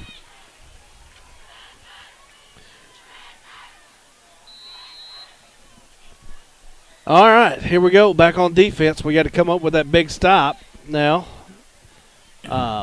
Again, let's press them at the line. Let's hold them to that 10 yards. Let's expect that 10-yard pass and protect that run. If they run here, it's going to be to the Eagle left. So Sutterfield goes in motion. Pass is going to go to the receiver out to the right side. He's got blocking out front of him. He's off to the races. Cody Mitchell had an angle on him. Cuts back inside Mitchell. Tackler misses. Clay Kellett finally gets a hold of the receiver and brings him down, but a huge gain. That's number 23, Reese Hammondtree, on the big gain for the Panthers. Yeah, they're not fancy, but what they do well, don't they? Absolutely. And just like that, the the field's flipped on us. And so has the momentum. If you can hear the crowd below us, almost like the wind has gone out of their sails. Give is going to be to Sutterfield this time. He's tackled after a short gain of about 2. Looks like we're going to have Wyatt Milliken on the tackle. He had an assist there, but we don't have our spotter tonight. Mr. Rick Bernard's over here running the camera, doing a great job for us, stepping into a role that we didn't have anybody to fill tonight. Brings me to my next statement. Anybody who would like to be the official Eagle Vision camera operator next year, we have usually Steve Austin on the away games. We definitely need a home game camera operator if you're interested in that, because Rick likes to spot and do some stats for us. As you see, Hammondtree breaking tackles and going to the end zone, touchdown Panthers. Same exact play as before. That was my point. Our keys to the game, and there's laundry on the flag. We're there. We're in position. We got to make the tackles. That's not a good-looking flag. That one's typically going to be a personal foul or something of that nature. Hope it does not go against the Eagles. No foul on the play. They're going to wave the flag off. Touchdown stands. 12-0 Panthers lead the Eagles, and the point after is up. Hammondtree is going to be the holder. Number 27, Ethan Hall, will kick for the Panthers.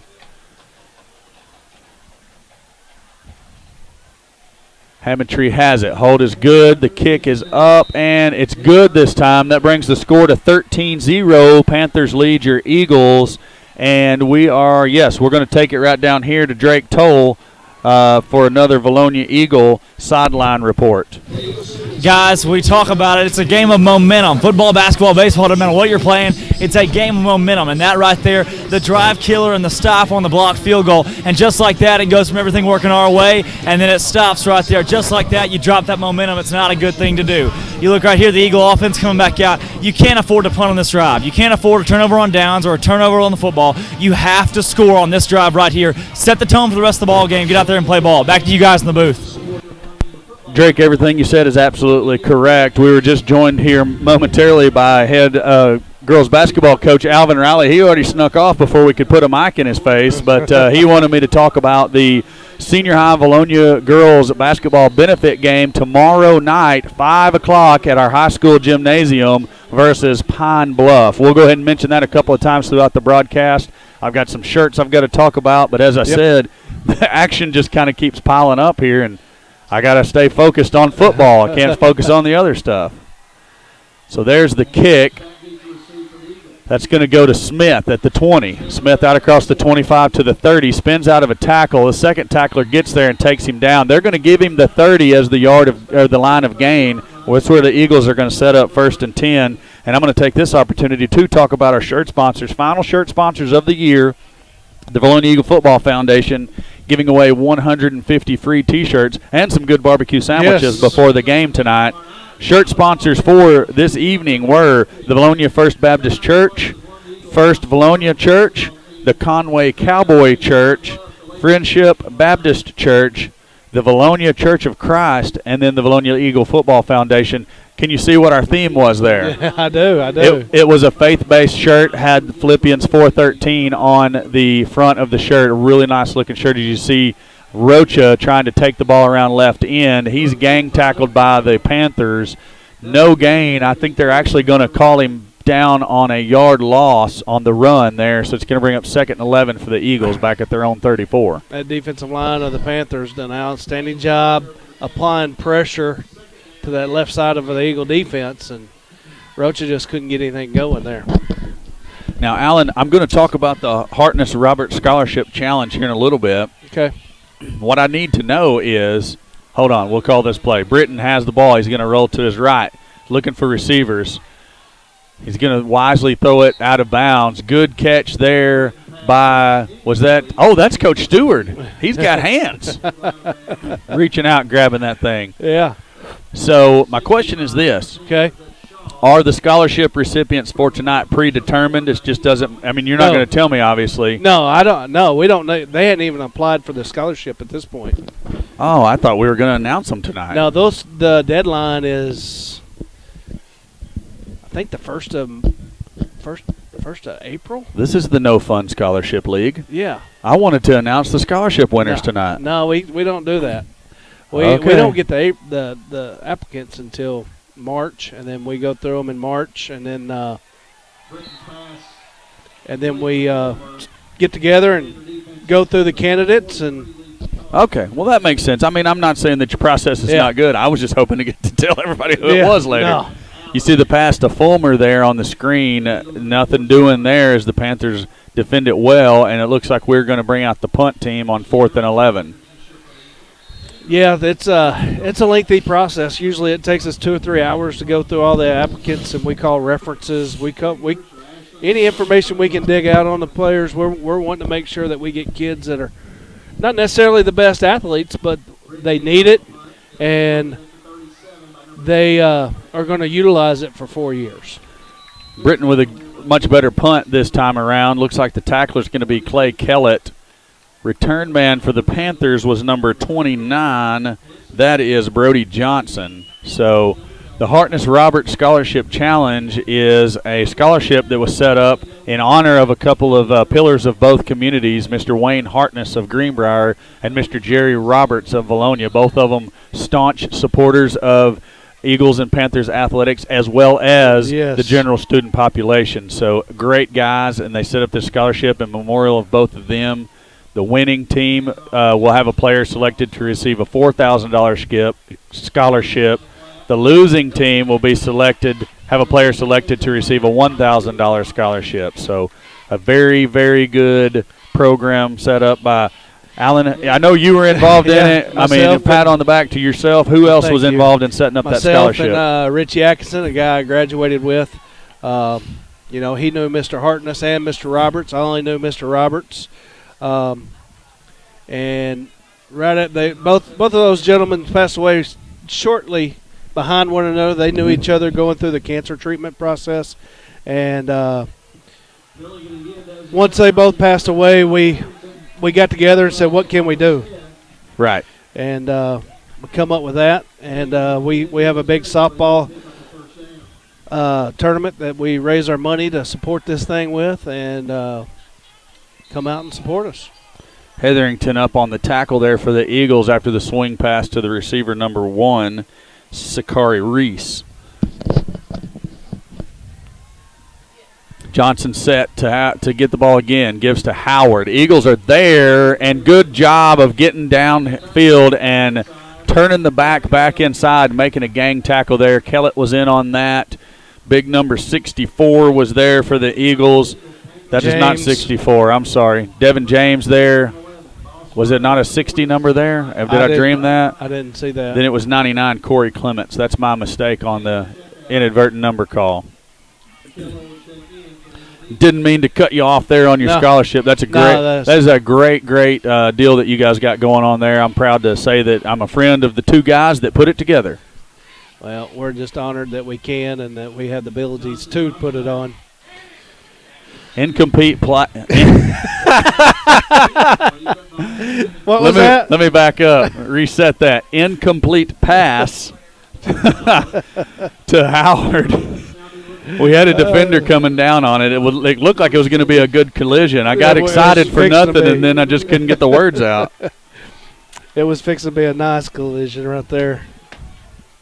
That was Kellett giving that pursuit.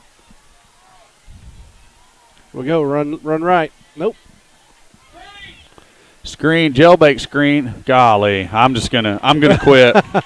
Jailbreak squeak. It might have taken to the last game, but you might see a headset get thrown out the window. Jailbreak screen to Howard. Eagles cover it well. It's 4th and 10 for the Panthers, and we may actually see their punt unit here. There we go. Hey, no fight in our Eagles tonight. Kellett was all over the place, that defensive series. Devin James checking in the game. We got Milligan back deep. Check that. James checking back out. I'm in, I'm out. Yeah. Gets away a good punt. Milligan calls for the fair catch and makes it out at the 15-yard line. That's going to be 1st and 10 for the Eagles right there Looked like we were going to have an opportunity to get a hand on that one, and the blocking holds up just long enough that the Panther punter can get the ball away. And we will take it down to Drake for a very quick Valonia Eagle sideline report. Guys, we're in the exact same spot we were the last time I talked to you. Got to have a touchdown right here. It's now or never. Back to you guys in the booth. Sorry about that, Drake. This time we could hit. Mr. Rick couldn't find you there, so that's my mistake. I kind of did that quickly. I'll take the blame on that one. Britton has the ball. He's going to give it to Duff. Duff is hit after a yard or two gain, pushes forward for another yard. He's going to have almost 3 out to the 18-yard line. It looks like they're going to mark him down there. Well, they got something good cooking in here. I'm getting hungry. I know the soup is good. There's some sort of chili back there also. I haven't had it yet. The soup is really good. I can tell you that much. I don't know that I've had anything to eat today. So. Well, that's your own fault, Alan. You may miss me at halftime. That's okay. It won't be anything we haven't done before. 6 minutes to play to the half here. Britton has the ball. He's going to pitch it to Duff. Roach is trying to lead for him. He takes a block, and then the second tackler comes up, lays a good lick on Duff. He's going to lose a yard back to the – well, no, wait a minute. They may give him the original line of scrimmage. They do. They're going to mark him down at the 18-yard line. That was Howard providing that pursuit. And he's back there in that safety spot, and he just read it. And he's fast. He broke a 60-plus yard touchdown against Harrison late in the game. He definitely showed his speed there, closing in on the ball carrier Duff. 3 receivers to the top of your screen: Morris, Smith, and Kuntz. Britton going to throw. He's pressured. Spins out of a second tackler. Spins out of the third tackle. Can't get away from the fourth one though. He had 3 lives there, Alan, not 9. He needed at least 4, maybe more. So it's going to bring up another 4th down, and we're going to get to see the Eagle punt team again. And that was a big loss. We've got to get something figured out here at halftime. How can we attack these guys and be productive? What we've been going at it to this point, it just hadn't worked. So Britton will punt it away. Gets away a decent punt. It's going to hit back at the 49-yard line and take a big Eagle bounce. We needed that one. Mitchell's going to chase it down at the 33-yard line. It's going to be 1st and 10 for the Panthers there. And let's see here. Okay, we'll just we're going to roll the Charlie Roller Foundation commercial. And I like it. Here, give me 1 minute. Here we go. Charlie Roller was an outstanding athlete at Valonia, and he truly exemplified what it meant to be a Valonia Eagle. On behalf of the Valonia Eagle Football Foundation, we would like to say thank you to the Friends of Charlie for their continued support of the Charlie Roller Classic. This event has allowed ongoing support to many sporting events and activities throughout the Valonia School District.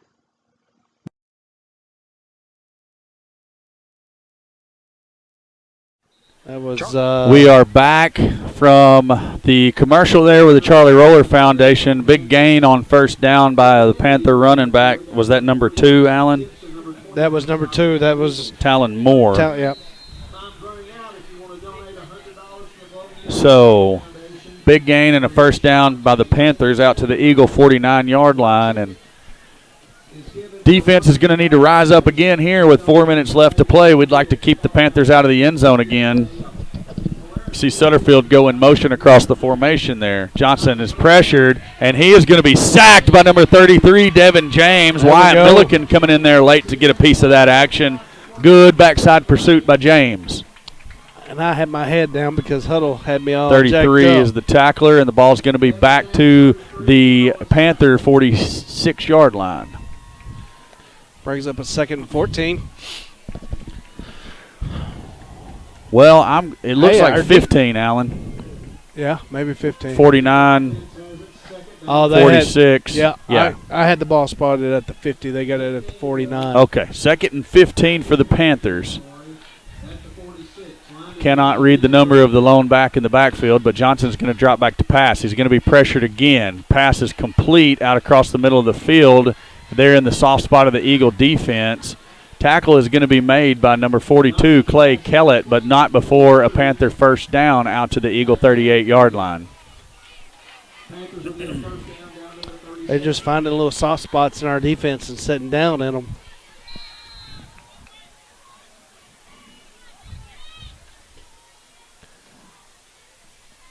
We're getting some love from Philadelphia. The Philadelphia airport up there. Mr. Chris Lee tuning in up there. Passes. Well, late. They're finally going to call it incomplete. Gibson wisely up there blows up the receiver and picks up the ball. And it was like the official didn't want to blow it dead till they thought we were going to get it. And we're lucky we didn't get a flag right there. What for? Playing football? Yeah. Yeah, because the whistle didn't. I was going to say no whistle. What's the number one thing Coach always told you? Play to the whistle. Play to the whistle. That's what Gibson did. Yeah. I'm going to give him props. Yeah.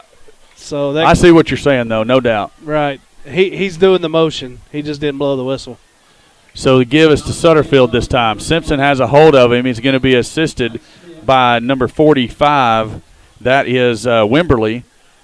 And 99, Corey Clements. He lost his helmet on the play. He's going to come off and take the mandated one-play break. As you see, 33 trot on in relief of him. That's Matt Malott, one of the seniors we talked about in the senior spotlight tonight.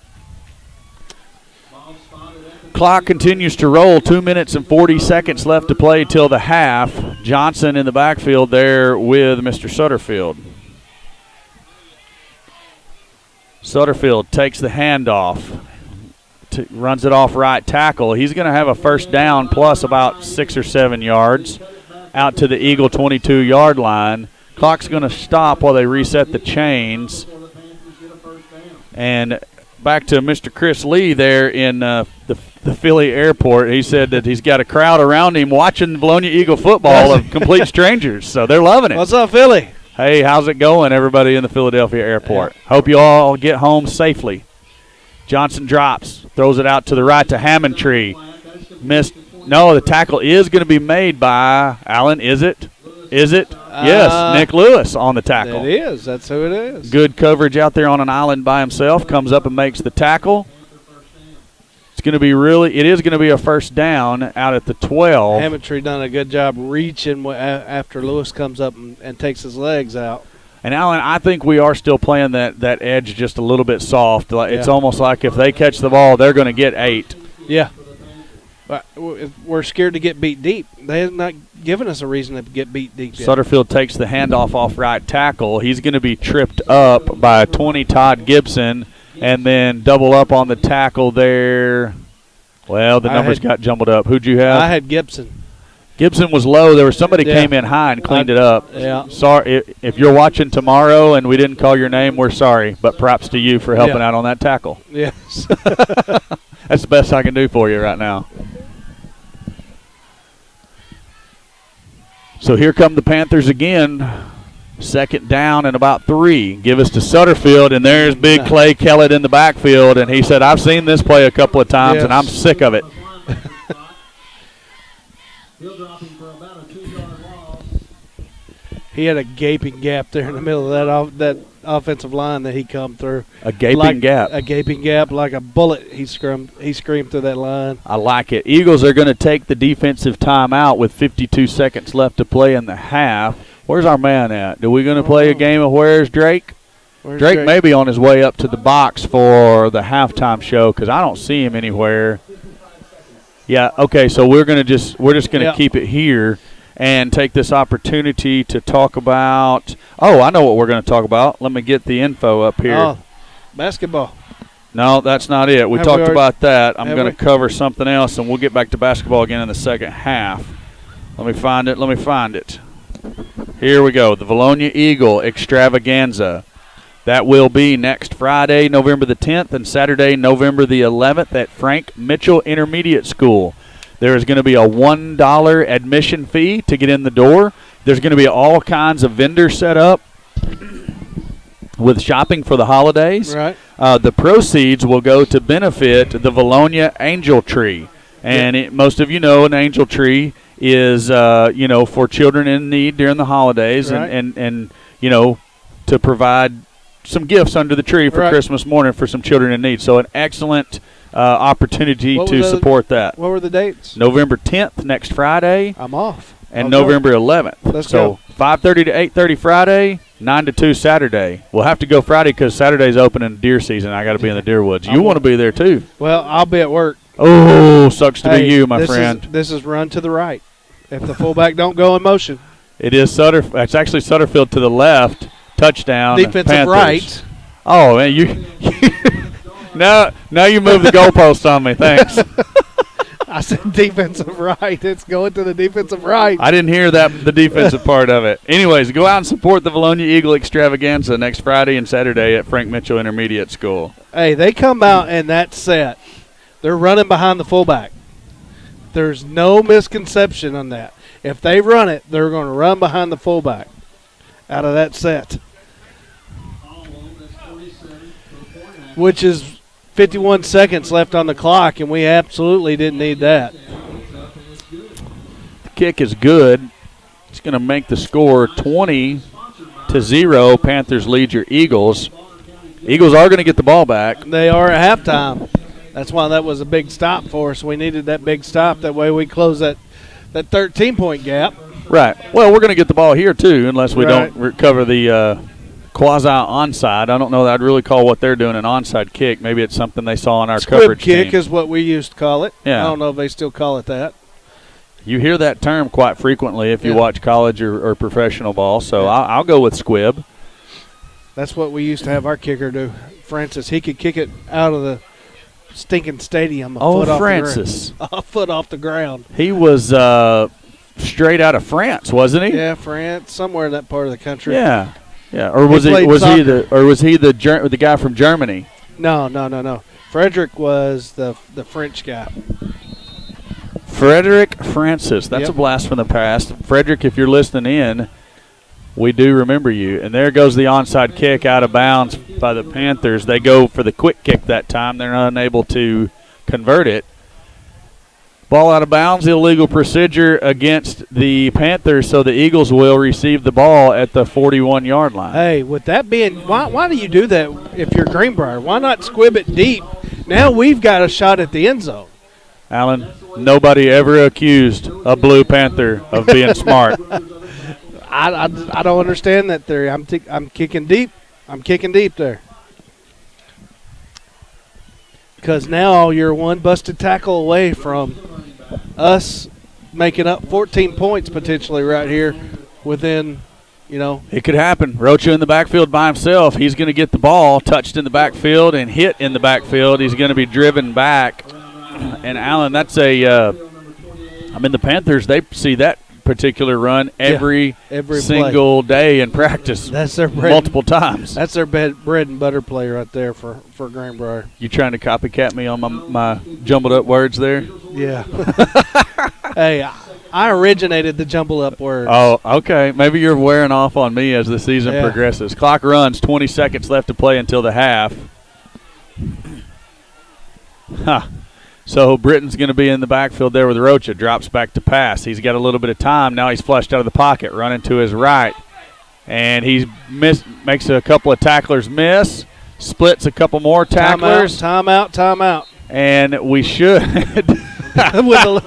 That's a little home cooking right there. That was a little home cooking, and I love it. Yeah, I'm not afraid to admit that one. We'll take it all day long. Quick stop on the clock there. So we'll take it. 1.9 seconds remain. If we had been at Greenbrier, I guarantee you the buzzer would have sounded. Yes. So the luck of the draw being at home. Couple of super excited Eagle fans right below our broadcast point.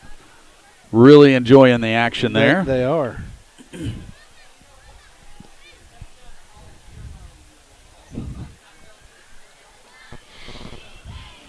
So, Eagles are going to get one shot at the end zone, maybe some kind of trickeration, if you will. That's your word. I'll let you have it. Nah, that was Drake Toll last night. He brought out trickeration, strategery, all that good stuff last night. I know I was listening to you guys when I was at the firehouse trying to watch film, and while you guys were on, I made it through one game. We're far too entertaining to watch another game's film while you're listening to us. I was worried about the live fan feedback stuff. Oh, yeah.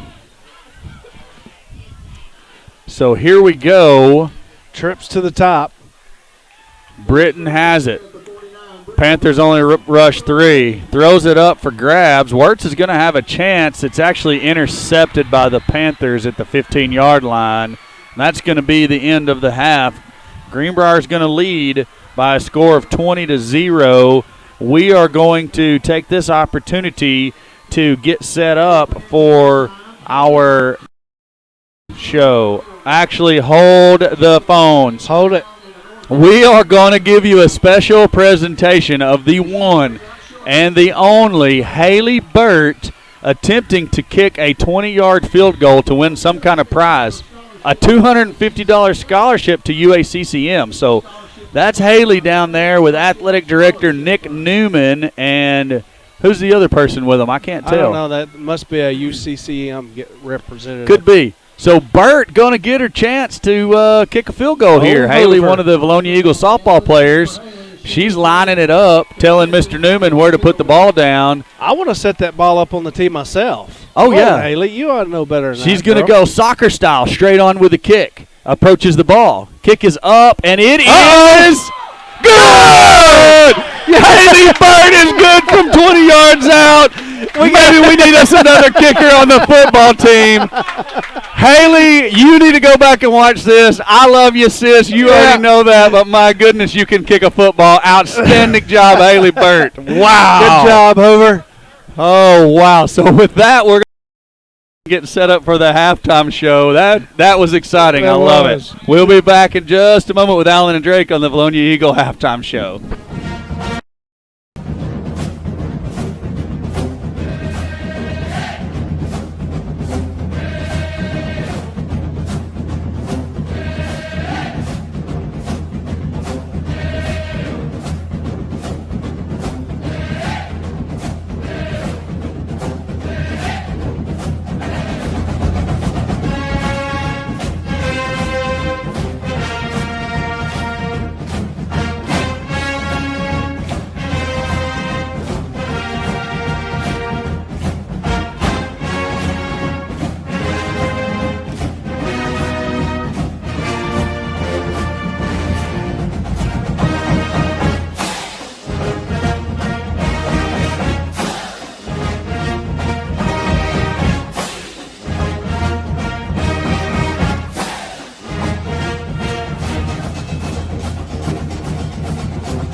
And we're back live here from Philip D. Weaver Stadium at Centennial Bank Field. The Valonia Eagles trail the Greenbrier Panthers 20-0 to begin after the second half. And I guess one of the best parts of the action of the first half was Miss Haley Burt coming out there and draining the 20. This press box went insane. Affectionately known as Hoover is what we call her on the softball team, because she's like a Hoover over there at third base. Sucks it all up over there. Makes her place. Yeah. That's not a bad nickname in softball. You want to be that, don't you? Yeah, Hoover. She sucks up all the softballs that come over in that 5-6 gap and at that 5 hole. And soccer style, too. Did you see that? I mean, she went straight at it and drained it. She did. That'll good-looking kick. That'll make for a good high school nickname right there. Yeah. I don't know what it'll be, but it should make for a good one. We'll do a quick stat rundown here. Not too much, but you do see Greenbrier like we thought they would. I don't know if they've thrown it downfield yet.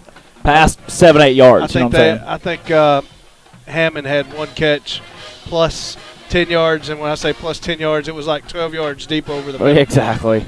So nothing crazy. They dinking and dunking us just like we said we would. We're playing up tight. Right. We got to get there and make the tackles again. Same thing. Just and we see spurts of it. We made them punt one time there towards the end of the second quarter, and defense is coming around, but we've got ourselves in a 20-point hole here, and we're going to have to turn some things around offensively because we're just not moving the ball much here in the first half. Alan, I think I've come to a realization. When they had Jeremy Kendall out there, they lost those ball games that he started at quarterback. And what I think was a main issue there is Greenbrier was trying to air the ball out and throw the ball deep. But now they have Mr. Johnson at starting quarterback. They've stuck to their short game. That's their receivers, their backs. That's what they're built for. 3 plays. I mean, they're right back there into the end zone. And they score off of missed tackles. Yeah. We're there. We're where we need to be. We got to finish the play with the tackles. Mr. Sutterfield is not going down on an arm tackle. He's just not. No. You got to wrap up completely, do some 8th grade Bologna Eagle tackling, as I like to call it. Right. You got to get your head down, wrap up, get low, and make those hits to be able to bring those guys down. You can't you can't expect to just hit them like that and for them to fall down. They're not backs like that. Sutterfield's not built like that. No. He's built low to the ground. He's got some speed. I thought he did after watching film, but after seeing him live, he does have the speed. And the big hit is not bringing any of these guys down. Right. Even the receiver Hammond, when Mr. Nick Lewis come up to take his legs out, he dove for an additional 2 yards to get that first down late in that second quarter when they scored their 20. They're just getting biting and scratching and getting every yard that they can get on every play. So that's a big part. And you look at the Panthers defensively, holy cow. They're flying on the football. Every time the Eagles try to run the football, especially the power run up the middle, there's a pack of Panthers right there, a swarm of Hornet-like Panthers in there making a tackle quickly on the Eagle ball carrier. They are. They're fast because it's one of their running backs, Mr. I said his name earlier. They are loud, are they not? I don't have my 40. Their running back. I'm sorry. I don't know your Howard. Yeah, Mr. Howard playing safety. Alan, you're gonna have to yell at me here. Good we got the grief. Let me close this, guys, real quick, because I know you're going to talk about this in a moment. Interesting score in the second quarter. Who is it first? Maumelle and Alma. Okay, can I guess? Sure, go ahead. Maumelle 21, Alma 0. It's actually 21-7. Maumelle leads Alma in the second quarter. They've got to be nearing the half. Hey, what did we say during the whole Maumelle game? They're athletic. We have a streaker. There is a streaker on the field with a horse head on. Steve Austin has not taken action yet. And here he's at the 20, down to the 10, the 5. He's into the end zone. Touchdown, V-Town. Not V-Town. I don't know if that's a Bologna boy, but there goes Mr. Steve. He's in action. Mr. Steve is in full sprint in pursuit. He tried to jump the fence and got hung up. Now he's over the fence into the ditch, trying to get away. Here he goes. Wow. He might make it out of this one. Does he have it? He does.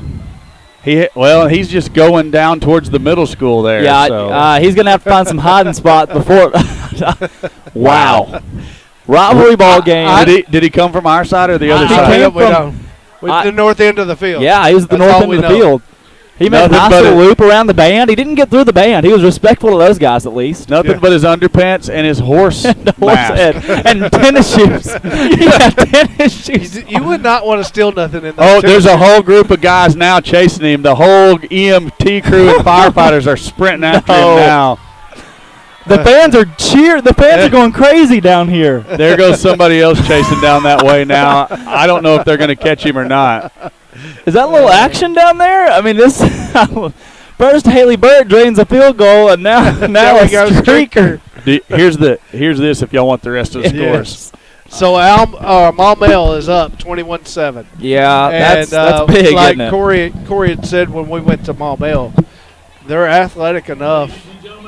to play with anybody. And they're not, but they're not a first half team. I say Maumell's not. Alma's not a first half team. It's not unusual for them to be down in the first half. You know, they've seen that quite a bit. Even the Eagles held them there at the very beginning of the ball game. Other scores around, nothing else very shocking. Harrison 21, Farmington 0, then Clarksville 0, Morrilton 17.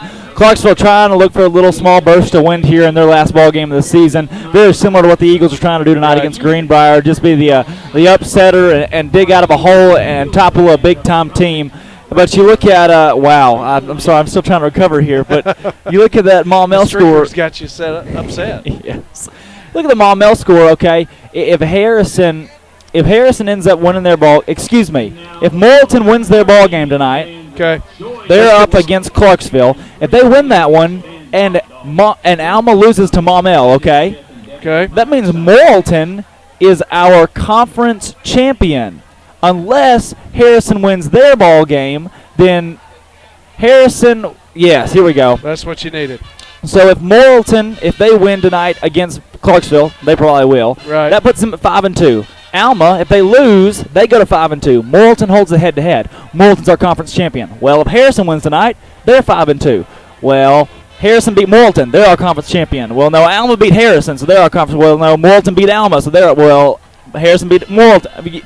Are you kidding me? That's where it goes to the points, right? Points for. Right now, they're all pretty even in their games, aside from Alma, of course. Well, Greenbrier's got 20. Maumelle has 21. Yeah, because Greenbrier could be 5-2 as well. Morrilton have? Morrilton, where's that score? You see that score?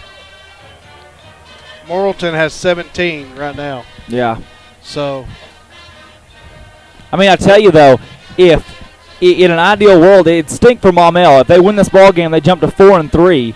But if Morrilton, Harrison, and Greenbrier all win, they're all at 5-2. Your first 4 teams in the West are all 5-2, and you got to go by points at that point. Yeah. Because there's no head-to-head because they've all beaten each other. I mean, that's absolutely insane, except for one little Maumelle that sneaks in. Right, and again, I'm glad I'm not the one having to figure all that out. Oh, my goodness. How does it happen? Maumelle at 3-3 right now. They lost. I mean, that poor Maumelle team. I mean, they beat Greenbrier. Yeah. And lost to Farmington. Wild, Wild West. That's why we play the games on the field, not on paper. They beat Greenbrier and lost to Farmington. I can't. It's unfathomable, the 5A West standings right now. Yeah. And your Eagles trailing 20-0. As we have some banter back behind us. I think they're still talking about our streaker down there. Streaker is confirmed from Greenbrier. He has been caught. We've got there's a victory right there. Streaker has been caught. Horsehead, tennis shoes, and underpants. They got him on the way to the middle school. So what's the penalty for that? We've got they were chanting lock him up. The student section. The press box guys had exited the press box and were chanting "lock him up" outside the press box. That's awesome. There's some fun stuff there. At that in 20 years we're going to remember. Oh yeah, that not being down 20. We're going to remember the streaker. It'll be the streaker game. Yeah. It'll be the streaker game. We had to get Mr. Fred Weaver down here, but I'm not sure that we've seen a streaker in Bologna in a very, very long time. I think Mr. Weaver was the last one, was he not? That's pretty. Hey, Mr. Fred, have we seen a streaker in recent memory? Is that our first streaker in a while?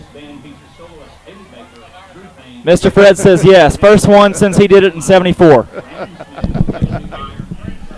It was a Greenbrier guy. There was a streaker at the state championship football game where the Eagles were the runners-up. I don't know if he got away or not. I don't even know who it was, but there was definitely a streaker at the state championship football game at War Memorial Stadium. Yes. 99% sure that one was from Bologna. Oh. There must still be activity because all eyes in the stand are on the what's going there? Whatever's going on down there. I guess you might as well zoom the camera in over there. Yeah, Corey. can we get a camera feed down there? Give us a camera angle of that right there because. Oh, you don't see nothing. The police and other. Oh, so they're interviewing now. Are they getting there? Wow. Yeah. What a night! And Alan, you and I talked about it. as far as statistics-wise, there's not a ton to talk about, but that gives you a little bit of action there to discuss. Can you tell me? I know we had that interception there at the end of the half, but first down-wise, what are we looking at first downs? My halftime stats don't. They give me third down conversions. We're 3 of 6. We've not gone for it on fourth down. Greenbrier has. They're 1-1. They're 2 of 4 on third down. One turnover apiece. Here's the stat that hurts. Greenbrier averaging 7.2 yards per play, and your Eagles averaging 2.7 yards a play. Just can't have that right there for sure. No. And you know, Alan, can I take you back here? Eagles are down 6-0. Okay. You got a man in the end zone. The throw's a little wobbly. The pass was semi there. I mean, it was just a hard play to make. Little high. You can't put blame on either guy right there. You just got the incomplete pass, and then the block kick. If you look at, we complete that pass at 7-6. You got momentum on your side. Greenbrier immediately fumbles. You're looking at a lot of momentum with a lead and the football in pretty good territory. So if I'm a coach at halftime, I'm telling them, we're as bad as it is. We're doing what we need to do. We just got to finish our plays. Finish our plays offensively. I know the numbers are bad right now. Yeah. But Greenbrier is doing enough to keep us in this ball game. Corey and I talked about it last night, Alan, as you're right. You're exactly right. Greenbrier is doing what they need to do. They're being fundamental, and they're playing their brand of football. The Eagles just have to combat that with running the football and then throwing the ball, mixing it in left and right, gaining some yards. That's right. But back to our little fiasco there. Mr. Corey Erie and I were speaking last night. One of the great comical songs of all time. Oh, yes, they called him the Streak, the fastest thing on 2 feet. Who sang it, Mr. Alan Wade? My DNA construction. Oh, is that is question good of the grief, that game. old man. Is come on now. He is right there on my tongue. That is That's an odd place for him to reside. I know. The name is right there. Mississippi Squirrel Revival. Yes. Good. Come on now. As soon as you say it, I'm gonna feel stupid. Sing a little bit. Come on, you got it. The day the squirrel went berserk. In the First Baptist Righteous Church. Yeah, First Self-Righteous Church, yeah. Ray Stevens. Yes! Ray Stevens. Okay, now. Okay. The only reason I put the headset back on is because I'm excited for some DNN trivia. We've been waiting for this trivia question all year long. I can't wait. So the Charlie Roller Foundation trivia question of the week is... Is it in the kicking game? No, it's not in the kicking game. Hold on. Is this one for Drake or is it for me? This will be open to the press box. Toss up. Oh, okay. Where's Brad, Mr. you Fred? can on this too. Is Mr. Fred Dale, over there? We y'all. need to get Fred on this one as well. We can't have Fred. He's Mr. History. He cheats. Okay. Yeah. So Fred Weaver, the cheater. That's what Alan Wade said, anyways. in 1967, Bologna played its first game against who? Greenbrier. Greenbrier. So did y'all already know that? Or is that just No, we're like super smart about this stuff. Okay. Great question. That is. Our first game was against Greenbrier in 1967. Who was the winner on the scoreboard? Bologna. Bologna won on the scoreboard. Bologna won on the scoreboard. That is exactly right. There's my DNA and Charlie Roller trivia questions of the week. We talked about this story last night because we forfeited the game because we played an ineligible player. I know. I brought that stupid article up here earlier in the year, and Mr. Weaver had been talking about it. And I told him hush because that was I knew those questions were going to be my grade. Oh, well, we knew that too. I mean, that's pretty common knowledge. Common knowledge. I mean, so our first game against Greenbrier, as well as it was Greenbrier's first game. Right, both teams starting the same year for football. So they're actually celebrating their 50-year anniversary of football this year. We celebrated ours last year. They are celebrating their 50 years this season. Who can't count? Nobody ever accused the Blue Panther of being smart. I'll tell you that for sure. Oh, yeah. Just go by the Panther noise. You can't. That's a testament. Don't even bring that back up. Oh. Yeah. Is that all you got for us tonight? Well, yeah, I was trying to get who leads the series, but I couldn't find accurate enough numbers. Close. Very close. It is close. I'm going to say Greenbrier probably leads by a slim margin would be my guess. Because we held the advantage in the 90s for sure. Yes. Yeah. They probably hold the advantage in the 2000s. Yeah. I know from 2004 to the present point, they lead the series 8-5. Can I give you guys? That's not quite as big as I thought it would be. No, it's not. I mean, that was very early before Tribble was there. It was just Bologna Fest. But I've got a good question. Okay. That game against Greenbrier had to have been on the road because this is factual information, first-hand source. Okay. Who did Bologna play in their very first home game ever Not at Philip D., but over there in that grass field that was the baseball stadium. I'm gonna go Greenbrier again. Greenbrier again was first home game, so That's we what played them twice? Yeah, according to the article, we played them Play them twice. We did play them twice, but it was not Greenbrier. Any more guesses? It's a Faulkner County team. Marshall. Conway then. Conway. Did you say a Faulkner County team? It is. It's that would have been a Mayflower. Oh, okay. Well, that makes sense. Mayflower came to Valonia, and it didn't go Valonia's way that night. VEFF is getting ready to announce the winner of this Polaris four-wheeler. Jerry Dale Irwin? No, that is yeah. That's not Jerry Dale driving the four-wheeler. Down in the That's Mr. Reed. Not driving the four-wheeler. I'm here with Mr. Barber. No, that's Jason Broach. Oh, that is Jerry Dale. Mr. D&A Construction himself down there. That is Jerry Dale behind him.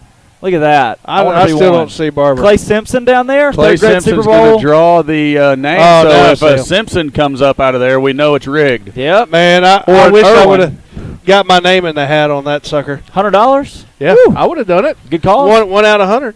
1 out of 100. That's right. That's your odds. Well, we just thought they were going to select the name. So they put another 2 minutes on the board.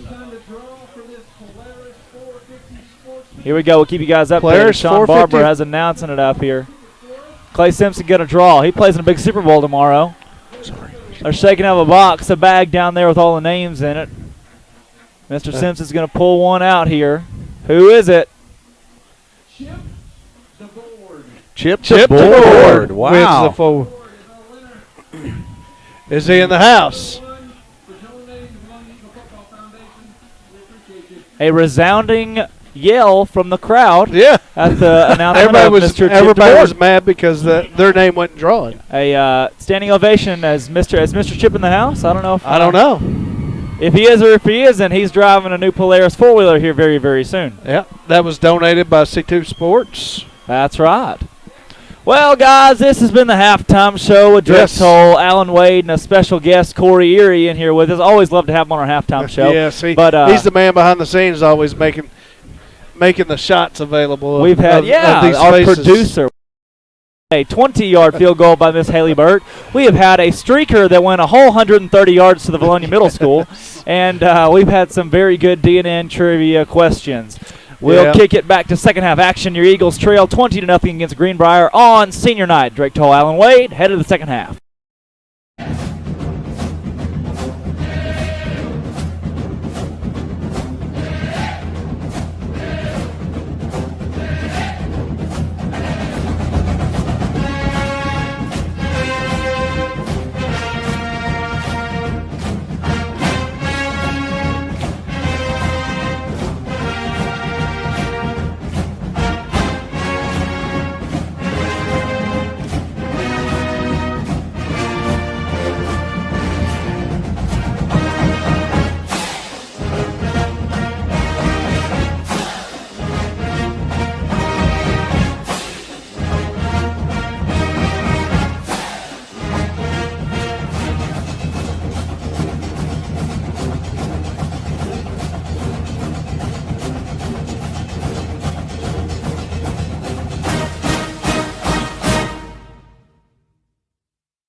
Welcome back, Eagle football fans, to second half action. Greenbrier's going to kick the onside kick. They're unable to handle it as they were all over it. Ball goes out of bounds off the return man, or not the return man, but the defender for Greenbrier. It's going to be Eagles football, 1st and 10 out at the 48-yard line. We're going to say. So we were there, and then we kind of backed up on it, expecting it to be that bigger hop that the Greenbrier kicker was able to achieve in the previous onside attempt. Ball hops a little bit earlier, and we're very fortunate that the Panther player was unable to get a hold on it. So Logan Wilson's going to line up in the slot. Kuntz and Wirtz are wide. Give us to Rocha. Rocha bounces off the first tackler. Second tackler is going to drive him backwards. He's going to have the ball across the 50 out into Panther territory at the 49-yard line. It's going to be 2nd down and 7 there. You're going to have to help me out. That was a run by Rocha? Yes, run by Rocha. Out to the Panther 49. Did they? Well. So Luke Berry into the game at the near side wide receiver. Kuntz and Wirtz split to the top. Duff and Rocha in the backfield. It's fake to Rocha. Britton's rolling to his left. Throws it to Wirtz at the sideline, and that pass is going to be incomplete. They're going to say he was out of bounds by the time he had possession of the football. He was open early, too. Yeah, we need to – yeah, he was. The play action needed to speed up. Yeah, I mean, at some point you're going to need to break out of your play action and go ahead and throw the football. Is that what you're saying? Mm-hmm. Okay, I'm with you. I totally agree with that. The minute that man comes open, you need to square up and hit him in stride. Split back veer set, same as the previous play. Quick out to Wirtz. Kuntz goes up to block for him. Wirtz breaks the first tackle.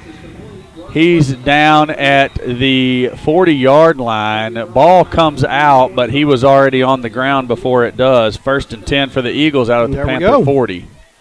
Just hitting them soft edges. That's exactly what Greenbrier's doing to us. A couple of missed tackles, and there we go. We're off to the races.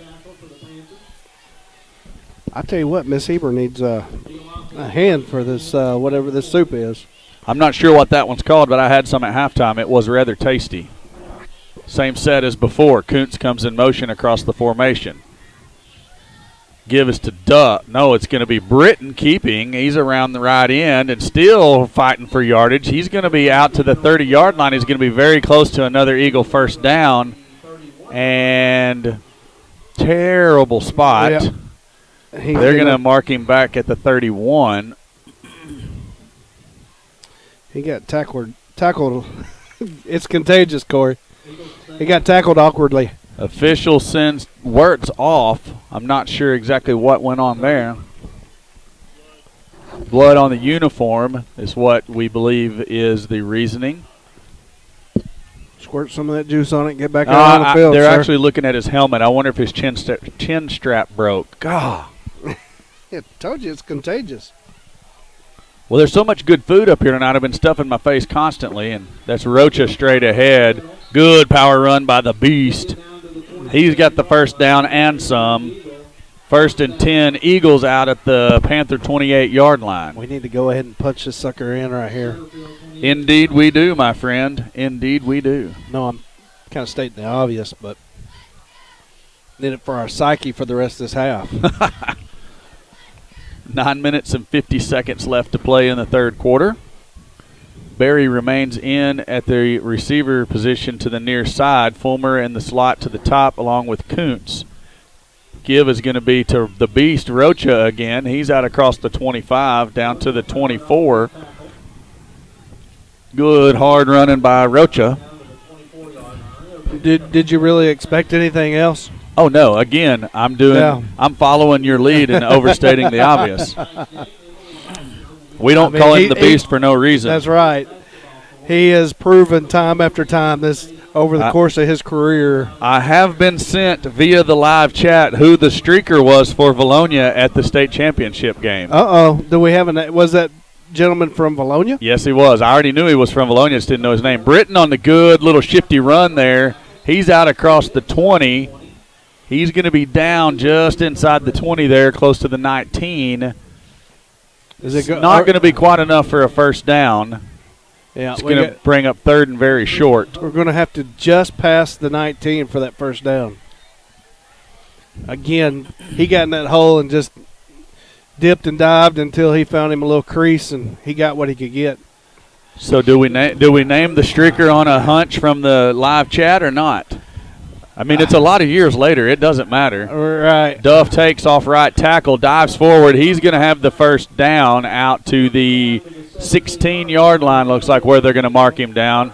First and 10 Eagles at the Panther 16. I tell you what, our running game is getting just enough to keep the chains moving.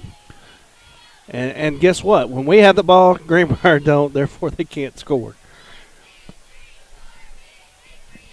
That's the best stat of the night. Yes. So Rocha and Duff remain in the backfield. Wirtz, Logan Wilson, and Kuntz are the receivers. Logan Wilson comes in motion across the formation. Ball is snapped. It's quick out to Wirtz. He breaks the slips the first tackle, gets out across the 15. He's probably going to be close to the 14 where he's tackled. So should be at the 14. Yeah, that's 14. 2-yard pickup. 2 yards. 2nd and 8 for the Eagles there at the Panther 14. And Wirtz has got very good hands. Very good hands on that young man. Just wish he'd tuck the ball away after the catch. Strongest hands in the state. Britton's going to keep. Slips a tackle, tries to spin out of a second tackle, still on his feet. He's going to be down to the 11, I believe, or maybe almost the 10. Let's see where they put the ball down. They're going to say the 11, so should bring up 3rd and 6 there. No, they spotted that sucker back at the 12. Wow. Fooled every one of us. I would have liked to have seen what happened if Britton would have hit that first crease that he had. I think he would have got more yards if he would have, but well, he's down there playing the game. I'm up here in the box calling the game. So true. I kept thinking he was going to pitch it late to Rocha. Britton brings Draven Smith in motion. It's going to be a give to Rocha straight ahead. He's doing all he can with absolutely no blocking there. And he's going to pick up a little bit. Where's he going to be? They're right at the 10. Now they spotted at the 10. So decision time for the Eagles. Do you bring out the freshman for the 27-yard field goal, or do you go for it? Nope. You got to get the first 19 points before you can worry about the 3, in my opinion. Go for it. So Barry checks into the game at the receiver position. Wirtz is also in there at receiver. And is Kuntz. It is Rocha and Duff in the backfield. Britton has the ball, looks to pass, throws the slant to Wirtz. Wirtz has it. He's going to have first down, 1st and goal out at the, looks like they're going to mark him down at like the 1-yard line. Box only there, 1st and goal Eagles. There we go. We've not seen the little slant play tonight either. Great time to break that one out. 5 minutes and 45 seconds left to play in the 3rd quarter. Eagles looking to put some points on the board for the first time here in the game. And we get to hear it. It's coming. So, is it the double wing? It is the double wing set. Eagles take a timeout as they had one too many linemen on the field. So they're going to take the timeout to salvage the substitution infraction and play a little game called Where is Mr. Toll? Does anybody see him? Did he go out of the stadium with the streaker by chance? That's what I'm going to go with since I can't see him. He's out the south end of the stadium trying to figure out who the streaker is. So according to the live chat here, the Valonia streaker back during the state championship game was none other than Josh Kirkpatrick. So if anybody wants to debunk that via live chat, go ahead and send that in. Then I'll call out the guy who said it was Josh Kirkpatrick. Because I don't know. I was there and I watched it happen, but I never did find out who it was that was the actual streaker. But getting the message there to Josh Kirkpatrick was the streaker for Valonia there at the state championship game. Did he make it or did he get caught by the authorities? That would be the next question. Where are you going to go in War Memorial? I had heard at the time that he had some clothes stashed out in the bathroom, and he jumped over the railing and ran up into the stands. I heard he ran down into one of their bathrooms and changed clothes quickly and got away, but I don't know that to be fact. So the Eagles are going to come out in the old double wing set. Rocha is going to be the fullback. Duff and Mitchell are the wingbacks. We saw this last weekend at Clarksville. Britton we got a set. That's Duff in motion. It's going to be Britton on the quarterback keeper, he is. They're going to call him short. I don't know how you could stay up that long and not get in. I don't either. Mark him down at the 1 millimeter line. Well, they're saying it was Duff. I thought it was Britton. I thought it was Britton as well. There's the double wing. You never knew who had the ball. I'm glad we're not calling that offense every single play. They're going to go with it again. Yep. Mitchell and Duff are the wing backs. Rocha the fullback. Britton has it. He's going to give it to Duff. Double handoff to Cody Mitchell. Touchdown, V-Town. There it is. I saw it that time, Alan. I did I too. saw it that time, my friend. A little blast from the past on the old double wing, double handoff. Eagles are on the board here. They trail at 20-6, and we will take it to Drake after the point after. Oh, Steve Good getting in on the action down there. What did he say? Touchdown, V-Town. So Noah Newman, the 9th grader, the freshman, on to kick the point after. Tristan Milligan is the holder. Milligan has the ball. Hold is down. Kick is up, and it is good. There's a flag on the play. We're going to get additional yardage on the kickoff, and now we will take it down to – oh, wow. Only 6 players on the line of scrimmage is what he said. Illegal formation on the Eagles. 5-yard penalty, I believe that's going to be, and we're going to retry it. So just as quickly as the freshman had his first points of his varsity career, take it back off the board, and we're going to try it again. Yep. Now, we've seen him kick from 33 in the junior high game this year, so the extra point of, what are we looking at now, Alan, 26? 20, I can't add that That's fast. 15 and 10 is 25. 25. So there it is. Kick is up, and that's going to be good from – no good. They say it hooked wide left. I swear I saw the ball go inside the pole, but I'm way away from it. So kick is no good. We will take it down to Drake Toll for a Valonia Eagles sideline report. Hey, guys. All right, I'm going to give you a little DNN mid-game trivia question. What formation were we running there on the goal line to score? That's the double wing, Drake. The old double wing. Yeah. I'm hoping you just said the double wing. Do you believe in magic? Mr. Jim Stanley, his double wing sensor's going off right now for sure. I bet he's watching the live stream.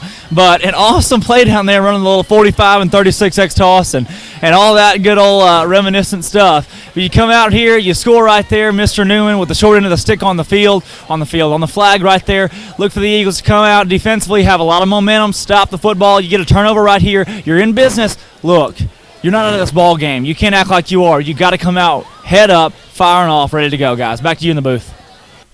Absolutely right, Drake. Not out of the ball game, right back in it with that score, but the defense is going to need to get a stop here. Were you trying to say something to me there, Alan? Okay, I couldn't tell. I'm sorry. I was trying to listen out of both ears, and that's never a good plan for me because I end up saying something stupid when I do that.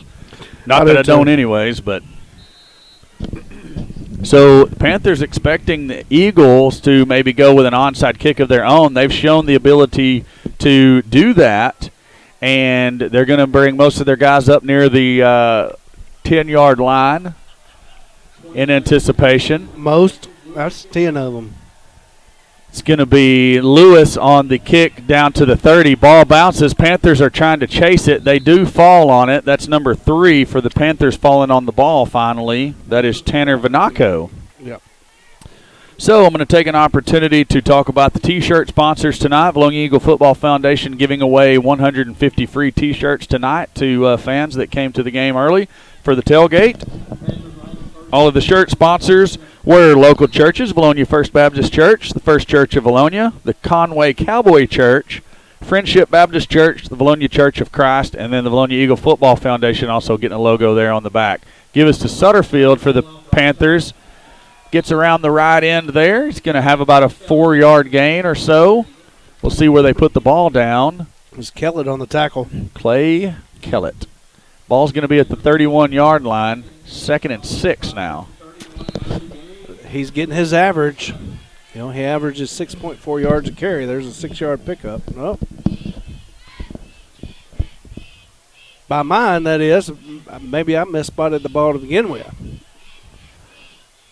Johnson's going to throw quickly out to Hammondtree, and he's got that speed, Alan, just that burst. And he's now also breaking tackles like a madman over there. Who finally brought him down? Again, that's Clay Kellett, and he's having himself a monster game. He is. He's all over everywhere. There's a couple of other Eagles in the area. Kellett, the last one to get up off the pile, so you got to assume he was the main punisher on the tackle.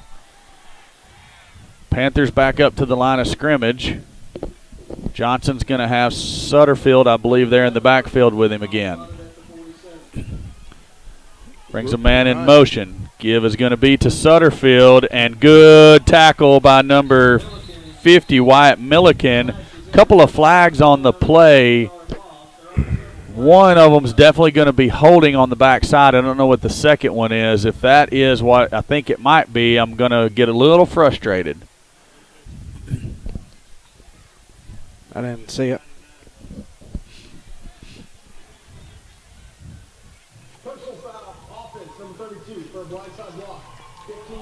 Blind side block. I've never heard that particular call, but personal foul either way takes the ball all the way back to the Panther 30-yard line, and it's going to bring up first down and halfway back to Greenbrier for the Panthers.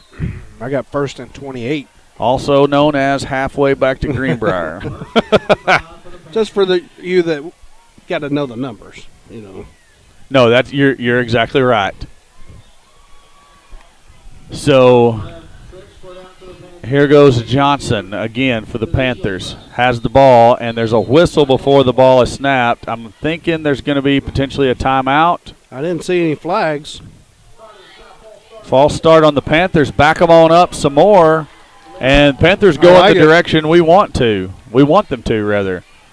So now it's first and 33. Little Rock for the Panthers. They did about 33 miles to Little Rock from here. We'll call it that.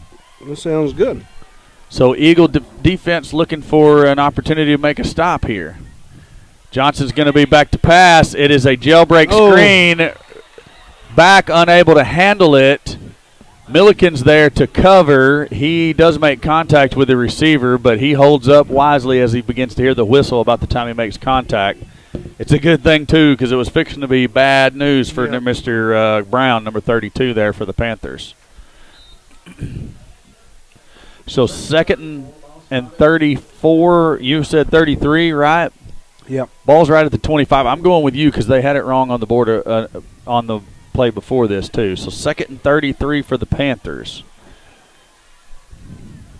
Eagles should not necessarily be worried about getting beat over the top. We haven't seen them go vertical yet. Johnson drops. He is looking down the field, and it's going to be the swing pass to Sutterfield. Makes a man miss. He's going to be tackled by Cody Mitchell and Jaden Wimberly, also Clay Kellett in the area there. It's going to bring up third down and what, Alan, did they get 10? So third and 23, I believe, is what it's going to be. Where'd they spot the ball? At the 29?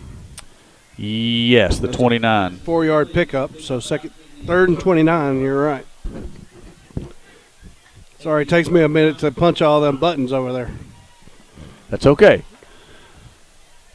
So here we go. Sutterfield's the lone back for the Panthers. He goes in motion. That's not Sutterfield. That's actually Howard. Johnson almost drops the snap. Quick out to number 5. We've got defenders out there. That's Zeke Bell and Tristan Milligan to make the tackle. It's a 5-yard pickup. It's going to bring up fourth down and 20, and here comes the Panther punt unit. And Allen Eagles are going to get a real chance to get right in the middle of this game again. Eagle defense definitely out to play tonight, no doubt about it. Kicker is number 27, Ethan Hall. Punter, I should have said. My mistake there. He has the ball. It's a little high snap, but he handles it. Gets away a pretty good spiraling punt. Milligan calls for the fair catch and makes it at the 32-yard line. A little bit shaky in traffic there, but he focuses on the ball and hauls it in. Good job, Mr. Milligan. So we're going to take it down to Drake for a Valonia Eagle sideline report. Guys, so you're saying there's a chance. Back to you in the booth. Every time, Drake. Never give up. Never say never. So 1:43 left here in the third. We get possession. And I tell you what, that was their first possession of the second half. Right. They went the wrong way. So, really opportunity here to cut into this deficit. So it's going to be Draven Smith and Rocha the Beast in the backfield.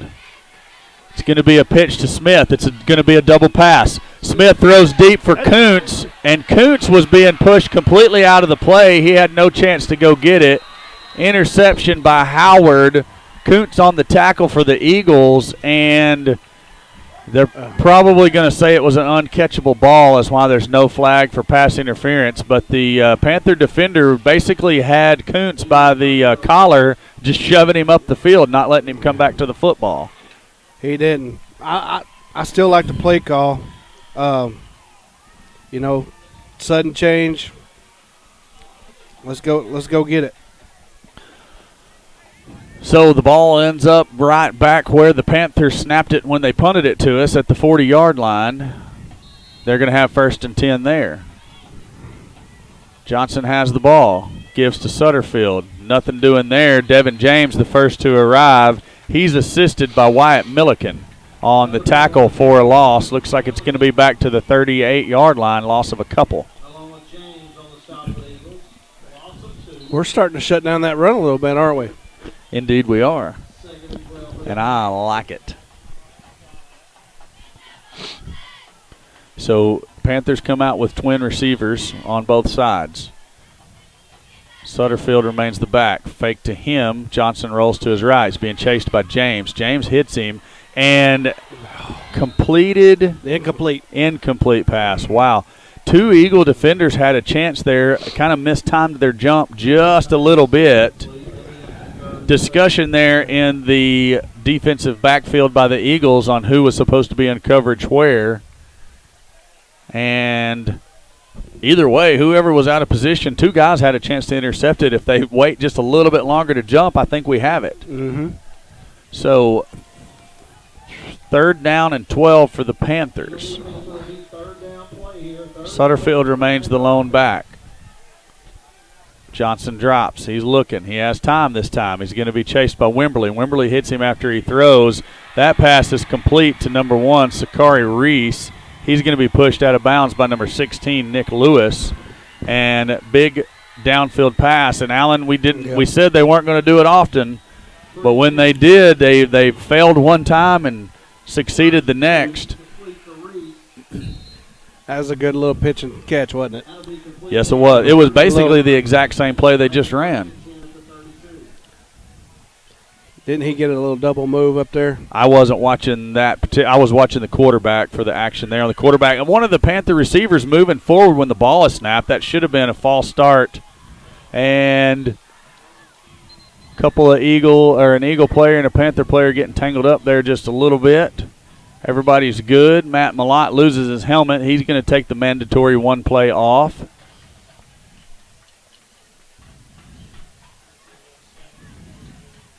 Second down and 3 after the 7-yard pickup on 1st down by the Panthers.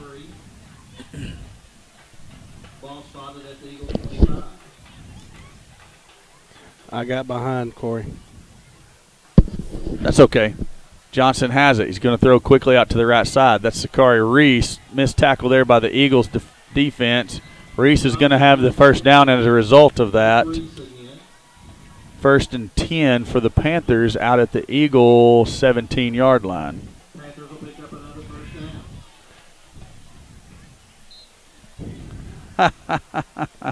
Okay, so correction on the streaker, and I'm pretty sure this one's verified.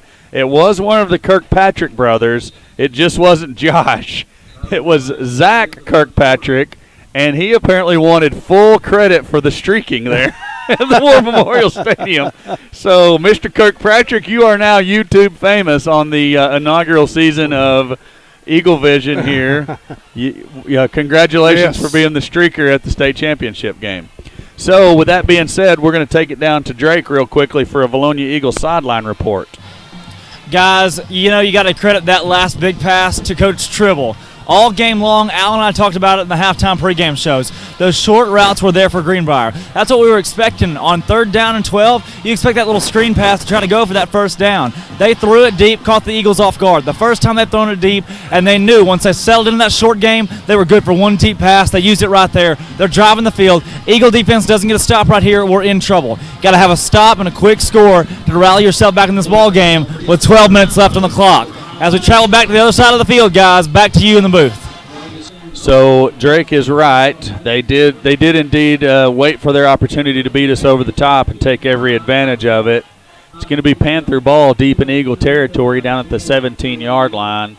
It is indeed the fourth quarter. Eagle defense needing to come up with a big stop here if they want a chance to get back in the game, even have a chance to win, with 12 minutes left in the season for the Bologna Eagles. Hey, we didn't stop them. I was about to say, we took them to 4th down in here earlier. Yes, we did. So, well, maybe that's not an unthinkable thing that can happen. Well, maybe we do it again, and this time we come up with a big play on 4th down. Yeah. Because we're going to have to stop them for it. Well, you know what? They may go for that field goal. They might want to stretch that lead out a little bit further. Give is going to be to Sutterfield. No, it's going to be a pass. Reese. Good tackle there by the Eagle defense. That's 52, Trenton Hetherington. Sakari Reese on the catch for the Panthers.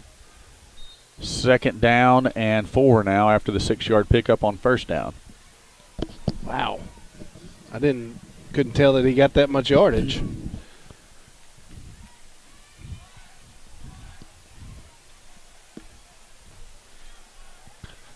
Legs getting tired. Well, just a different vantage point. I'm not looking through this glass anymore. Yeah. Feet are starting to hurt just a little bit. Reese comes in motion across the formation. Johnson fakes to Sutterfield. He's going to load up and throw it. Pass is complete on the crossing route to number 32. That is Grant Brown. 1st and goal for the Panthers at the 4-yard line. Actually, we could say the 5, just inside the 5 there. I like that spot better.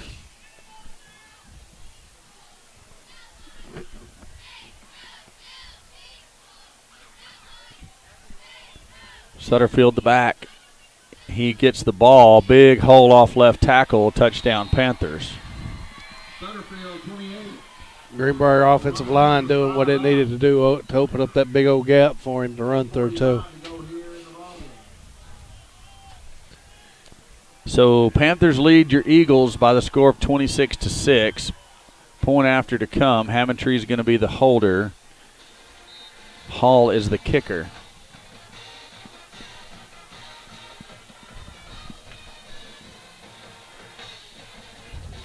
Hammondtree has it.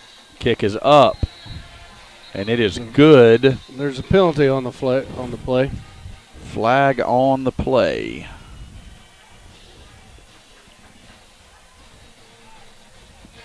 I hear you knocking, but you can't come in. Did you hear that back there? No, Somebody's knocking on the door back there. Chop block, 15 yards. Chop block on a point after. Yeah. So back them up 15 to the 18-yard line, and I guess he's going to kick it from there for a 35-yard extra point. He's got the leg to do it.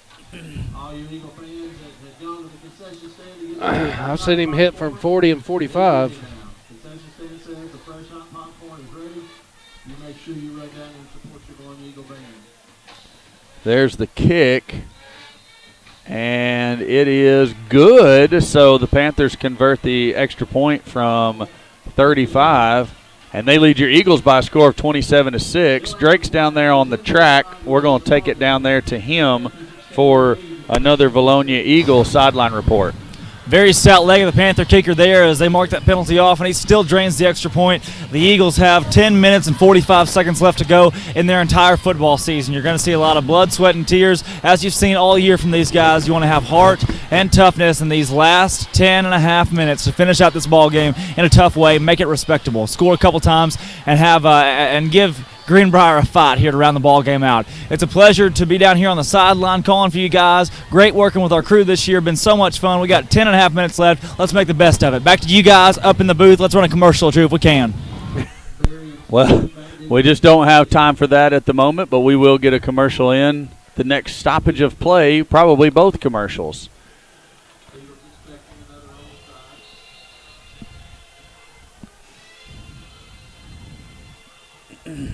Think they're going to kick it short? You think they're going to kick it deep?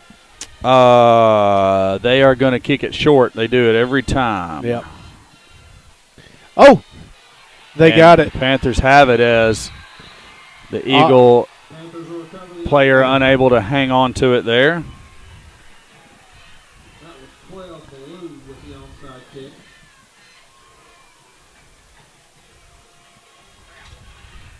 So it's going to be Panther football leading 27-6 after the onside kick. They're going to get it at the Eagle 49-yard line. And he just kicked the mess out of that ball. Tried to drive it into that front line, and that's what he did. Yep. And we wasn't really expecting that.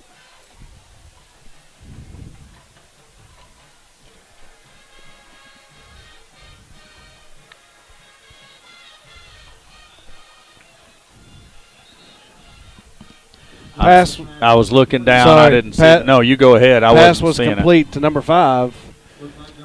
I don't have a roster in front of me. Logan Beard Is brought down by Mr. Bell. Bass used to wear 17. Zeke Bell on the tackle for the Eagles there.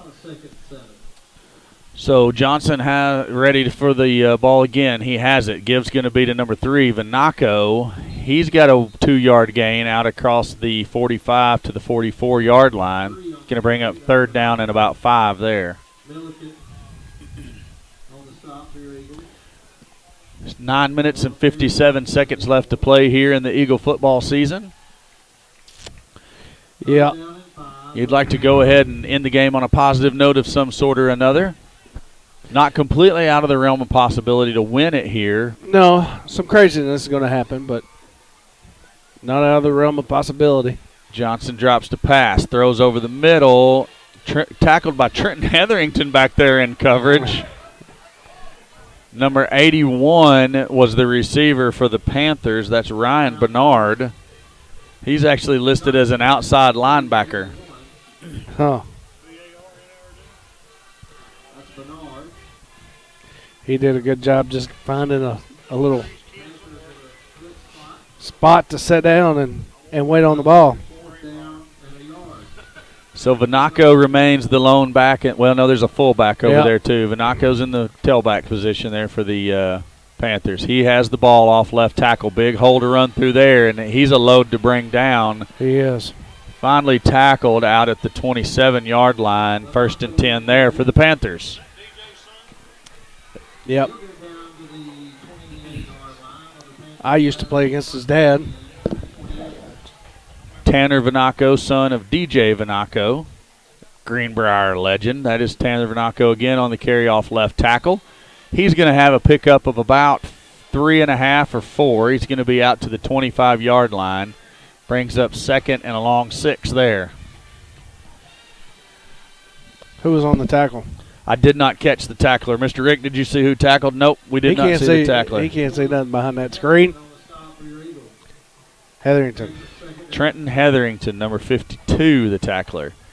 Give is going to be Vanaco again, and this time Milligan's going to come down and make the tackle. It's number 1. Corey Clements also giving chase there from the interior of the Eagle defensive line.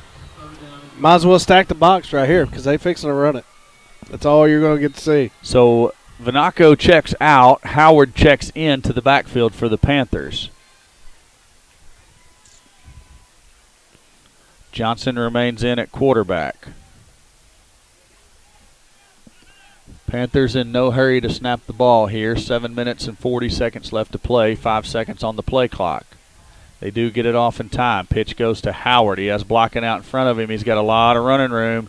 Clay Kellett finally there to bring down the running back Howard from Greenbrier, but not before he's able to get down to the Eagle 9-yard line. It's going to be 1st and goal there for the Panthers.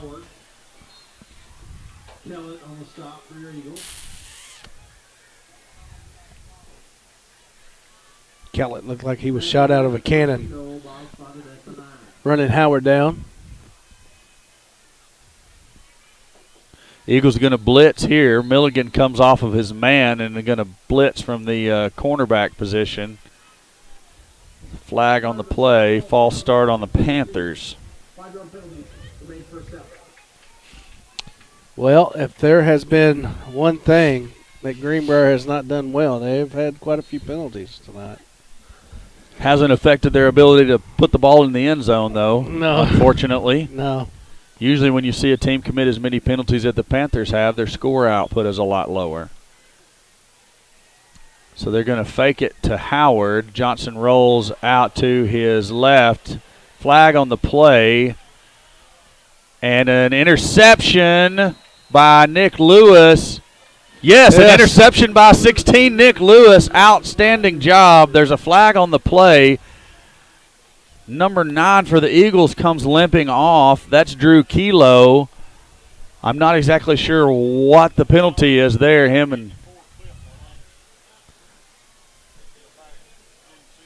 So will that penalty go on top of the? Personal foul offense number 54 for a blindside block with targeting. That's an ejection. Foul declined. The ruling on the field is an interception. Touchback. First down, Bologna. So they called targeting. That should be an ejection. Is targeting not an automatic ejection in high school football? I don't Alan? know. I don't know. They called blindside block targeting. Why did we decline the penalty? I guess because that would have given Greenbrier the ball back. So we'll take the interception, but I still feel like there should be an ejection for the targeting penalty. I don't know how that works when you decline it. I know in college it's an automatic. There's no question about it. It's the pitch to Rocha on the triple option play. No gain. Actually loss of a yard, 2nd and 11. Well, they may be going to mark him back up to the original line of scrimmage. They do. 2nd and 10 now. 6 minutes and 30 seconds left to play.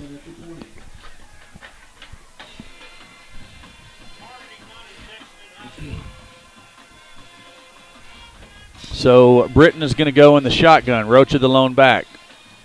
Give is to Rocha. He breaks through the first line of tacklers. He's going to be brought down by the second group of Panthers. He's out to the 24-yard line. So that's going to bring up 3rd and 6.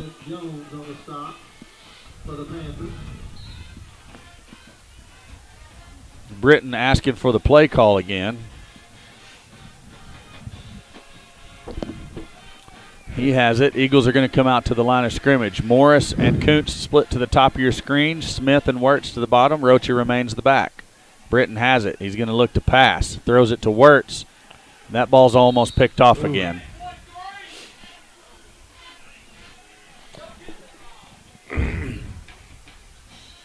Britton's pass intended for 13 Wirtz. It'll fall incomplete. Eagles Looked like the right play call in that situation. Yes. Pass was thrown into kind of into triple coverage, though. Yeah.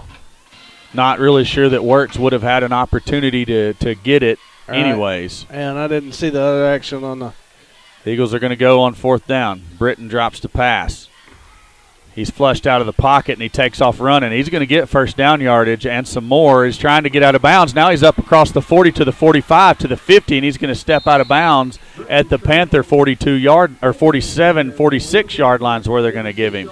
Boy, he always scares me when he cuts back. It was, and he ends up getting an additional 15 yards from where he cut to the sidelines, and I'm sitting there screaming, get up field. Yeah. And Britton doing an outstanding job just making something out of nothing there. Same set as before. Rocha's the beast is going to flip to the opposite side of Britton. Fake to him. Britton's going to roll to his right. He's looking for receivers. Pump fakes. And there's going to be a penalty on one of our linemen there. Rocha was on the carry. Britton had it. Sorry. I think it was actually, was it not an incomplete pass? There is a flag on the play. I saw the penalty happen and come out, and It's number 50 for a blindside block. That's 15 yards from the spot of the foul. Replay first down. official crew enjoying the blindside block call tonight. I think that's 4 that we've seen called. Yep. First one against the Eagles. Maybe it's one of those things that we've talked about, like in basketball, where you see stuff called near the end of the year, we were talking about it at a volleyball match we were calling. You see things called in the end of the year and at the playoffs that you don't see called all year long, like the push call. Yeah. And where has this been all year? Because I would have been in trouble all the time. That was a clean block, plain and simple. I mean, no disrespect to the Panther player because he is down and injured, and I don't want that. But I mean, that was textbook. I mean, it was almost shoulder to sternum. You know, he wasn't. Obviously, the Panther player wasn't looking because he was chasing after Britton, who had the ball. It was more or less a peel-back block. Yep. So we hate that the Panther player is down on the play for sure. Then they're actually going to call the stretcher out here. So injury to the lower right leg, it appears. Both we have coaches from the Panthers out there. We have one of our athletic training staff. Now another one of our training staff coming across. Greenbrier Athletic Director, Mr. Steve Wood, also out there to check on the injured Panther player. And you hate to see that go on at any time. So we're going to take a quick break here. You're going to hear some music for a moment, and then we'll be back to you momentarily after the injury timeout. This is Valonia Eagle football on Eagle Vision.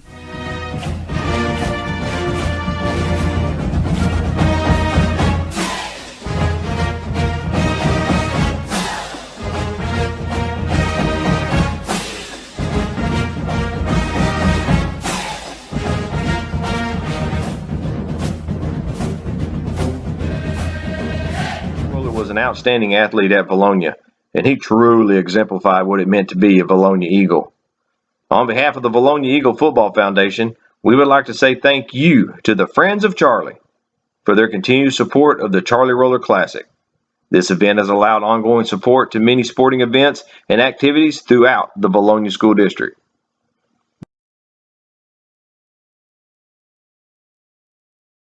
D&N Construction has always been a supporter of Valonia athletics, and Valonia football is no exception. On behalf of the Valonia Eagle Football Foundation, we thank you for your continued support of Valonia football.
And the Panther player is up off the field. That's number 65, Joseph Shaw. So thoughts and prayers from all of us Valonia Eagles over to Mr. Shaw. We hope for a speedy recovery for that young man.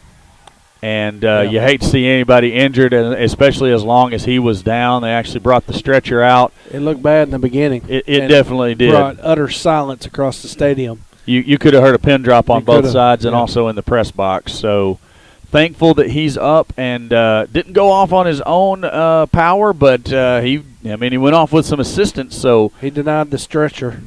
Get out of here. Yeah. I'm a football player. So Eagles are going to have a 1st and 25 after the personal foul penalty. Britton brings Smith in motion across the formation. Britton has the ball. He's going to pump fake and roll to his left. He's looking, throws the ball to Kuntz. Kuntz, oh, man, almost makes a great catch there, unable to hang on to it at the last minute. But good. Britton put it on him, didn't he? Yeah, he did. Good effort by Kuntz. It was just a little bit low. Yeah, well, it almost needed to be low there to protect him as that defender was behind him closing in. So that was actually, in my opinion, a good spot to put him down low so he could protect himself. 2nd and 25 now for the Eagles after the incomplete pass. They're going to stay with the twin receiver set on both sides of the formation. Britton has it, going to roll to his left.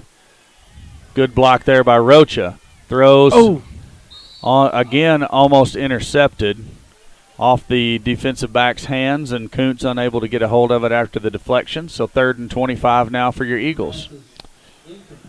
We got to pick up 12.5 yards per play right here. You ready to start Schaefer in it? I can't do it. I can't. Yeah. I'm not feeling it. Yeah. Well. So we're going to stick with the same set. Morris and Kuntz to the top, Smith and Wirtz to the bottom. Britton steps up into the pocket, and he's going to be sacked. Panther defense sacks Mr. Britton. That's 54 and 66 there on the sack of the quarterback. K.J. Jones and David Sanders there for the Panthers. Davin Sanders, I'm sorry. Come on, you gotta get the tongue going.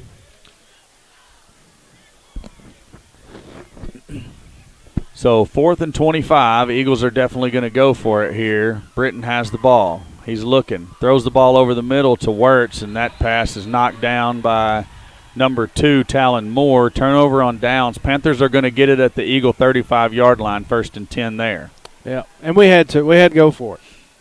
That was our only option. So 4.5 minutes left in the game, and we're down 21. You knew we had to go deep right there. Even if he makes that catch, he's going to be short of the line of gain. He's going to have to do some work with his legs to get there. And I don't like what I'm seeing on the Eagle sideline at all. There's no place in the game for that. Nope.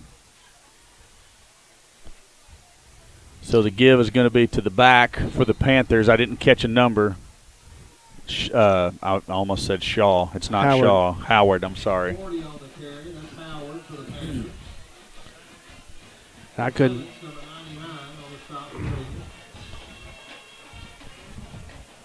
Yeah, again, I don't like what I'm seeing down on the Eagle sideline. Good job by one of the coaches to come over and correct some not so great behavior there. I understand being frustrated by being behind in the game, but no place for any of that behavior. Panthers line up again. They have the ball. Give's going to be again to Mr. Howard. He's got all kinds of running room off to the races, and it's going to be another touchdown Greenbrier.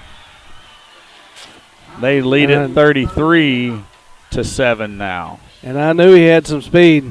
He showed it there. Yeah. Simple little off-tackle play. Found a crease and got up the seam.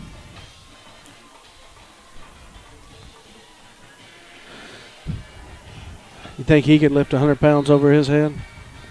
Every bit of it. Yeah. Every bit of it. So Panthers finally get their 11th man onto the field. Play clock's got to be getting down. It is 10 seconds on the play clock. Hammondtree is going to be the holder, and he's still signaling back to the sideline. 5 seconds now. They want another player out there. 1 second. It's going to be a delay of game against the Panthers. Let's count them. 2, 4. Now they're in a jumbled mess, and I can't count. Yeah. 1, 2, 3, 4, 5, 6, 7, 8, 9, 10, 11 finally. They started it with 9. Finally got the 10th player out there and then ran the 11th player on but couldn't get the ball snapped in time. So back them up 5 yards. And we're going to try the point after from that point. Mr. Ethan Hall has a pretty good leg on it. That kick is good, brings the score to 34-6. Panthers lead your Eagles. We're going to take it down here to the track to Mr. Drake Toll and the Valonia Eagles sideline report. Guys, you know, to be honest, not the night you wanted it to be here at Philip D. Weaver Stadium on senior night. You're closing out the season with Greenbrier. Always a huge matchup. The student section was huge tonight. Cheerleaders were fired up. You got a lot of people with a lot of hype coming to this ball game, and it just doesn't turn the Eagles' way. With a big lead for Greenbrier here. Look for the Eagles to have a little bit of momentum here on this last drive, maybe gain a couple yards, get some guys in with some experience headed into next year. That's where it starts. Right now, focusing on next year, coming back, finishing this ball game respectively, and going into next season, chip on our shoulder, ready to play some football, guys. Not what you'd expect, not what you wanted to expect, excuse me, down here on the field tonight. But nonetheless, you got a lot of guys who are very excited heading into next season. Back to you guys in the booth. That's right, Drake. I want to take this opportunity to let all you guys watching at home know that but there will be senior high girls basketball tomorrow night live at the Valonia Eagle High School gym. And they will play Pine Bluff in a benefit game. Game starts at 5 o'clock is the opening tip-off, so just one senior girls game tomorrow. No boys game? As far as I know, there's not. The only thing I've heard about is a girls game, and I've been asked to be there in an official capacity, so I haven't been told there was a boys game. If so, I'm going to be surprised by it when I get there. Panthers do kick it deep. Smith's going to take it at the 15-yard line. He's up across the 25 to the 30. Spins down at the 32-yard line. It's going to be 1st and 10 there for the Eagles. Yeah, this last 3:13, you know, let's give it all we got here and punch it in.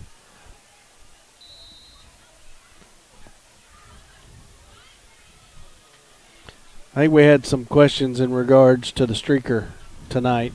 I guess what happened? The streaker here? Yeah. I didn't see it until he was I did. He passed the band, actually. I seen him about initially.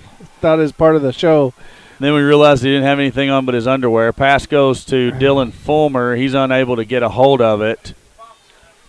Incomplete pass.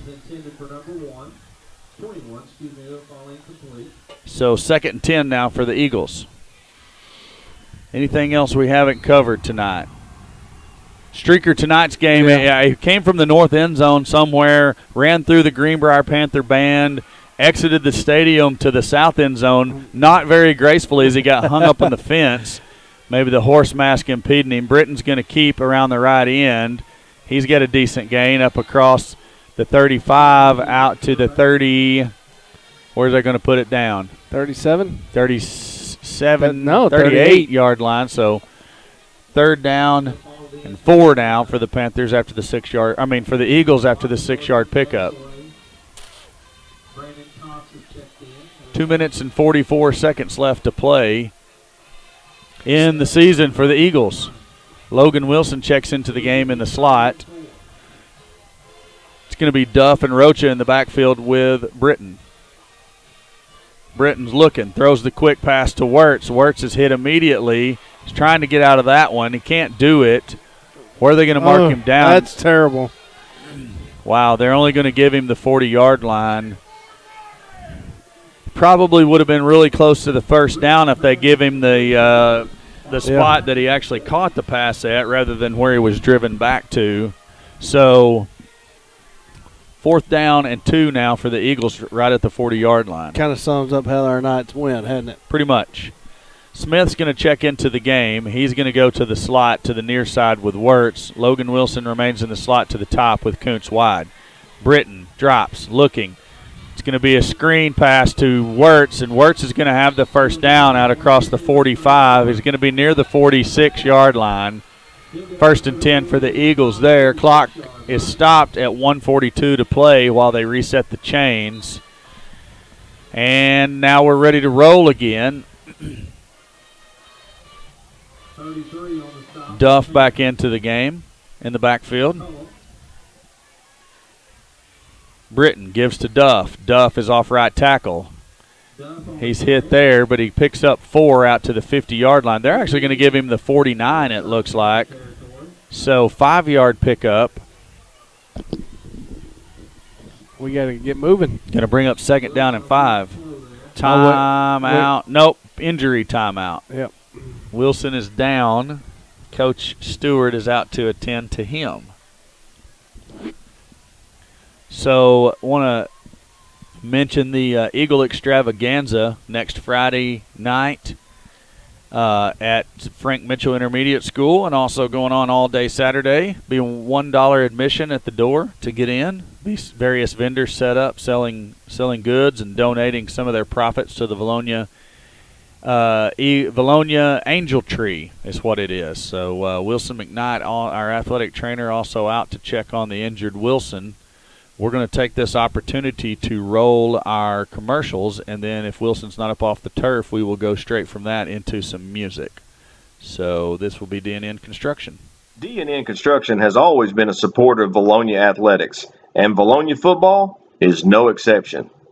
On behalf of the Valonia Eagle Football Foundation, we thank you for your continued support of Valonia football. Charlie Roller was an outstanding athlete at Valonia, and he truly exemplified what it meant to be a Valonia Eagle. On behalf of the Valonia Eagle Football Foundation, we would like to say thank you to the Friends of Charlie for their continued support of the Charlie Roller Classic. This event has allowed ongoing support to many sporting events and activities throughout the Valonia School District.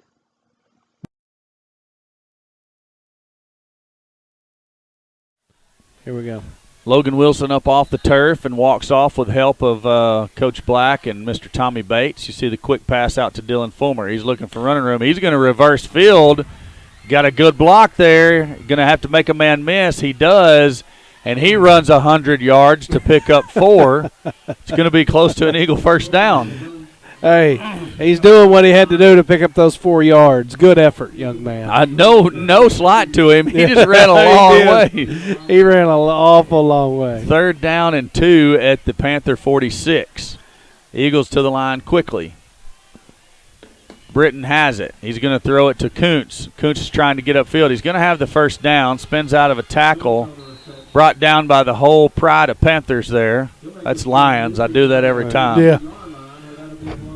1st down and 10 for the Eagles at the Panther 40. Where are they going to put him down at? The 41? Wow. I thought it was going to be the 44. Next thing I know, we're all the way up at the 41. So excellent spot there. Clock rolls. Britton has his guy set. He has the football. He pump fakes. Going to throw deep to Wirtz. Wirtz has position and unable to make the grab. Pretty good defensive effort there by number 20 for the Greenbrier Panthers. That's Luke Smith. Good-looking ball that he threw. Wirtz just had – that was pretty good. And pretty good coverage on Greenbrier's part. I mean, good placed ball, good effort by Wirtz. Just a little bit better by Greenbrier tonight. So here come the Eagles, 2nd and 10, 43 seconds left to play. Britton fakes to Rocha. He's going to keep it himself around the right end, and he is going to be not actually tackled, but just ran out of bounds there. 3rd down and about 7. A little bit of attitude on that one. Not in a bad way. No. Like, get off of me. Yes, like, get off of me attitude. Britton gives to Rocha. Rocha, the beast, runs over a couple of Greenbrier Panther defenders. He has very close to the 1st down yardage. We'll mark him at the 31. So they're going to say 4th down now and less than a yard for the Eagles. That's 20 seconds to play. Let's get something going here real quick. Maybe stop the clock and get another play. Britton's looking to pass. Throws it to Fulmer, and that is kind of looked like a busted play, maybe miscommunication there by the Eagles between the quarterback and receiver. That was 4th down, turnover on downs, Panthers ball.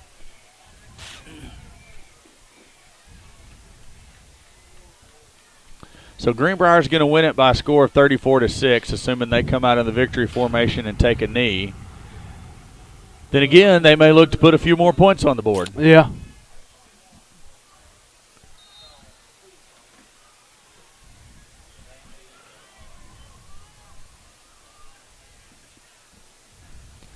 So Panthers again struggling to get enough players on the field. Third time they've sent an additional player out there.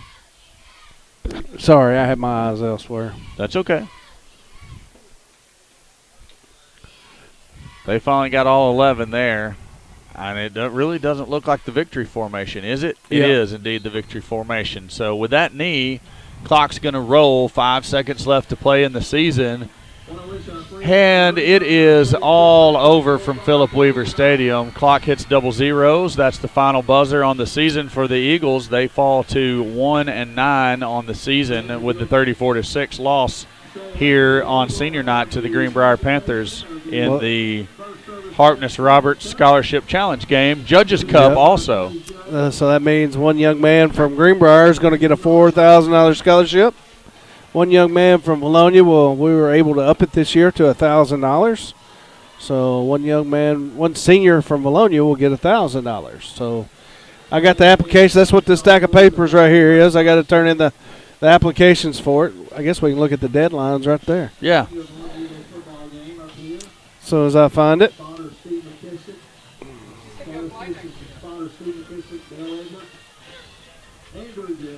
Talk to me. What do you see? Well, I'm trying to find it. It's criteria, 3-point GPA or higher, at least a 19 on the ACT. Must be a student athlete.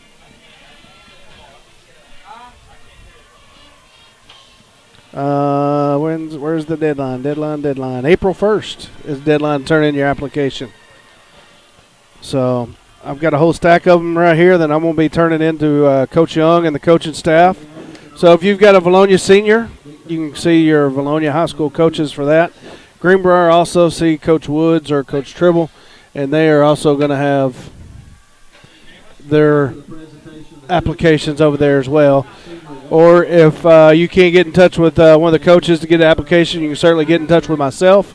Or if you're from Greenbrier, you can get in touch with Rachel Atkinson or Miss Julie Wallace over there. And we can get you an application sent to you. So, again, the cutoff is April 1st. One Greenbrier student this year is going to get the $4,000, and one Bologna student is going to get the $1,000 scholarship. I'm setting up Drake Toll here. We're gonna keep the post game show like this right here. If you want to slide down, let him get in between you. He's got the mic in the middle. Oh, does it? So it's going to be a little bit of a different post game show than normal. Drake, I know the foundation's wanting us to talk about the seniors here during the senior walk that'll be coming up, and you maybe can shed some light on exactly what that entails. Right. The senior walk, if there's anything to explain it, it is just a tradition that really isn't explainable. That's the best way to explain it, because it's just it's the seniors paying tribute to their season, win or lose. They pay tribute to their season and the hard-fought year they've had, hard-fought however many years. Most of these guys have played football for 10 years, and it comes to a close here, and we see them commemorate that. Absolutely. It definitely a tribute to the seniors. It's a tradition that was started a couple of years ago. And trying to figure out. I think Drake's looking for some more information there. What you looking for? I'm looking for scores. Oh, I got you on that. Drake's trying to get some information on our seniors down there for us. Good call by him to go after that. Let me refresh here. And see how the West shook out tonight. You ain't going to believe this. Tell me about it. I'm going to let Drake get back on the headset before I announce this one. So you got us some senior information. Good job on that. No, Corey. I got a little sneak peek of what you were saying over here, and I don't know if I want to know here. Quarter 4, Maumelle and Alma. Anybody want to guess the score? Maumelle 48, Alma 18. Give me Maumelle 21, Alma 28. You got one of them right. Wow. Score currently 28-28, Maumelle and Alma tied. It says fourth quarter, but it also shows like the game is over, like it's not still live. So, I guess that's because they're tied, because usually it's the green colored team is ahead here on the Fearless Friday scoreboard. So so that one interesting. Yeah, We could see a shake-up for sure. I'm gonna call the other 5A West scores out here briefly, and then I'll let you guys talk about some stats and stuff while I go peruse the Fearless Friday message board, looking for anybody that's live. Not live tweeting. What would you call it? Live. Do we have Alma had a broadcast? Well, Maumelle didn't. Alma does. I'll try to find that Alma momentarily. does. Okay, so the other 5A West scores: Harrison 42, Farmington 18. That in the fourth quarter. Morrilton big winners over Clarksville 34-6. Of course, you know the score here from Greenbrier and Bologna. So that is the 5A West. Let me check the other 5A real quick, see if there's anything else interesting. As he's going through that, Alan, can you tell me what do you know of the implications of this Maumelle? If Maumelle loses the ball game, that does Alma is our conference champion for sure, correct? If Alma wins? Bates? Yes. If Alma wins, they're going to be, for sure, 5A West Conference champs. Greenbrier wins. That puts them at 5-2 as well. So we got 2 and 5. We got Morrilton and Greenbrier both at 2 and 5. 5-2. 5 did I say 2 and 5? Yes, you did. And it looks like Harrison won as well, right? Did they? Corey, Harrison win? Yes, Harrison won big. Okay, so they're 5-2. They're now, 5-2. Wow. And then it all comes down to Alma, and it looks like Maumelle, no matter what they do, they're going to be on the losing end of things. They will not make the playoffs as the Eagles finish 1-6. Clarksville finishes 0-7 in conference play. And Farmington lost, so they're 3-4. All right, so let's see here. So we're just waiting on that Alma. Airedale Nation. Right. Let's see if I can bring up their live stream. We got Mr. Hetherington out there, and it looks like a few of the Eagles beginning their senior walk before it even takes place as the Judges Cup is being handed to the Panthers. And Alan, as Corey's trying to find that, I guess we can go ahead and start cracking into some statistics from tonight's go right game. ahead. I'll butt in if I need to. I'd like to find some yearly stats versus just tonight's stats. Yeah, I mean, here the tonight's past couple wasn't real. Right. I mean, there wasn't nothing really. I mean, we had 166 yards total offense, 62 through the air, 104 on the ground, 21 first downs, 2 turnovers. Greenbrier had 2 turnovers. Right. 3 penalties, 25 yards. That's a good stat. Greenbrier, as Corey and I was talking, 9 penalties for 121. Golly. But it did appear to slow them down. Right. Greenbrier, 54 plays, 372 yards, 250 through the air, 122 on the ground. 26 first downs, 2 turnovers, 1 fumble, 1 interception. Wow. So, you know, Alan, a season in review, I guess we got to do that as well as review our season right. now that we've hit senior night in the final ball game. I don't know that we've had an entire game this season where we have not actually rushed for 100 yards. Thinking back. I mean, even as a team? As a team, even in the big losses. Yeah. I wish I had this app don't let me give the season stats. So them 2 guys are over there watching Alma live. Yeah, Alma is driving. They're deep in Maumelle territory. They've just crossed the 20-yard line, headed to the end zone. There's no score on the screen as we do on our broadcasts. Yeah, that looking at that right there, that looks like it's from the 80s, Corey. That is not near as advanced as what we do. The one thing they do have is the additional camera angles. You think they're using huddle? It's possible because that looks like an end zone shot there. Yeah. So, anyways, it looks like Alma may be about to score to take the lead here. We don't need that. Penalty flag there. Yeah, so. Yes, we are on the fourth quarter in that one, too. Yes. Still yes. to come, I'd love to see how much time's left on the clock there, but I can't see. So here we go with some of our senior festivities. Let me find a roster here. Yeah. Just had a little information on them, and Mr. Steve had to retrieve that back. So we'll just go with whatever he has to say tonight.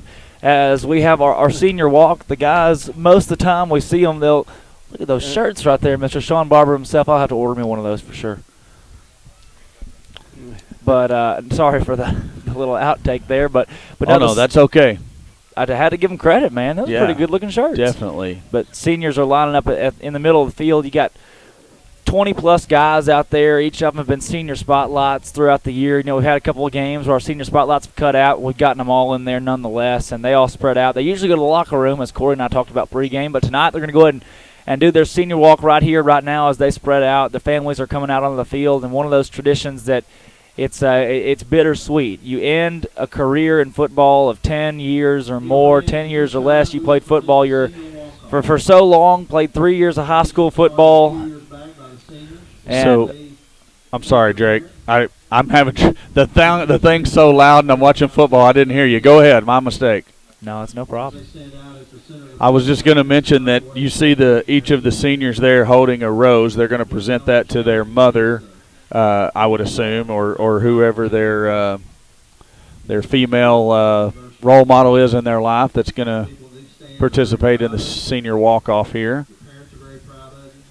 As Mr. Steve Good says, the parents are very proud. The team's proud. The coaches are proud. Everybody's proud of these seniors. I mean, guys that have worked their butts off. As you see Mr. Logan Wilson out there on crutches, 54. That's a big defensive end for the Eagles, our senior spotlight from last week. He's got a concussion. First senior of the night will be Levi Arundel, 74, the big lineman, one of our many, many seniors. He takes the rose out to presents it to his mother. We talked to him earlier in the season. Plays football in wake of his late father. Plays in his memory. He started at tackle this year for the majority of the season, actually all of the season. Him and his brother got a lot of playing time out there. The Arundel brothers, both toppling over 6'4". Very big staple in the Eagle offense. And our second senior tonight is Colton Bolin. He'll make his way out, present his rose. He was considered ineligible early on in our season. Didn't get to see him play very much this year, but what we did get to see, he was very effective on the Eagle defense. He'll present that rose to his mother, number 28, defensive back Colton Bolin, walking out past the 30-yard line. Now, Corbin Booth, our next senior, he was one of our earlier senior spotlights, number 24. He played defensive back this season. Got a lot of playing time in junior varsity. Every now and then you'd see him in a varsity ball game with that jersey on, number 24. Corbin Booth to present his rose to his mother. That young man had to overcome a lot of obstacles to be out there. Yes, he did. Shows a testament to his character. Now Ben Duff, number 36, out there. And as we said, as Ben Duff walks and gives his mother his rose, she was his most influential person in his life, in his senior spotlight. But these guys, each and every one of them, went 9-1 in junior high, had a lot of success in Pee Wee, won some Super Bowls. I mean, they know what it's like to win, and it's got to really be a sad day when their football career's in. With Dawson Frazier, our next senior, number 26.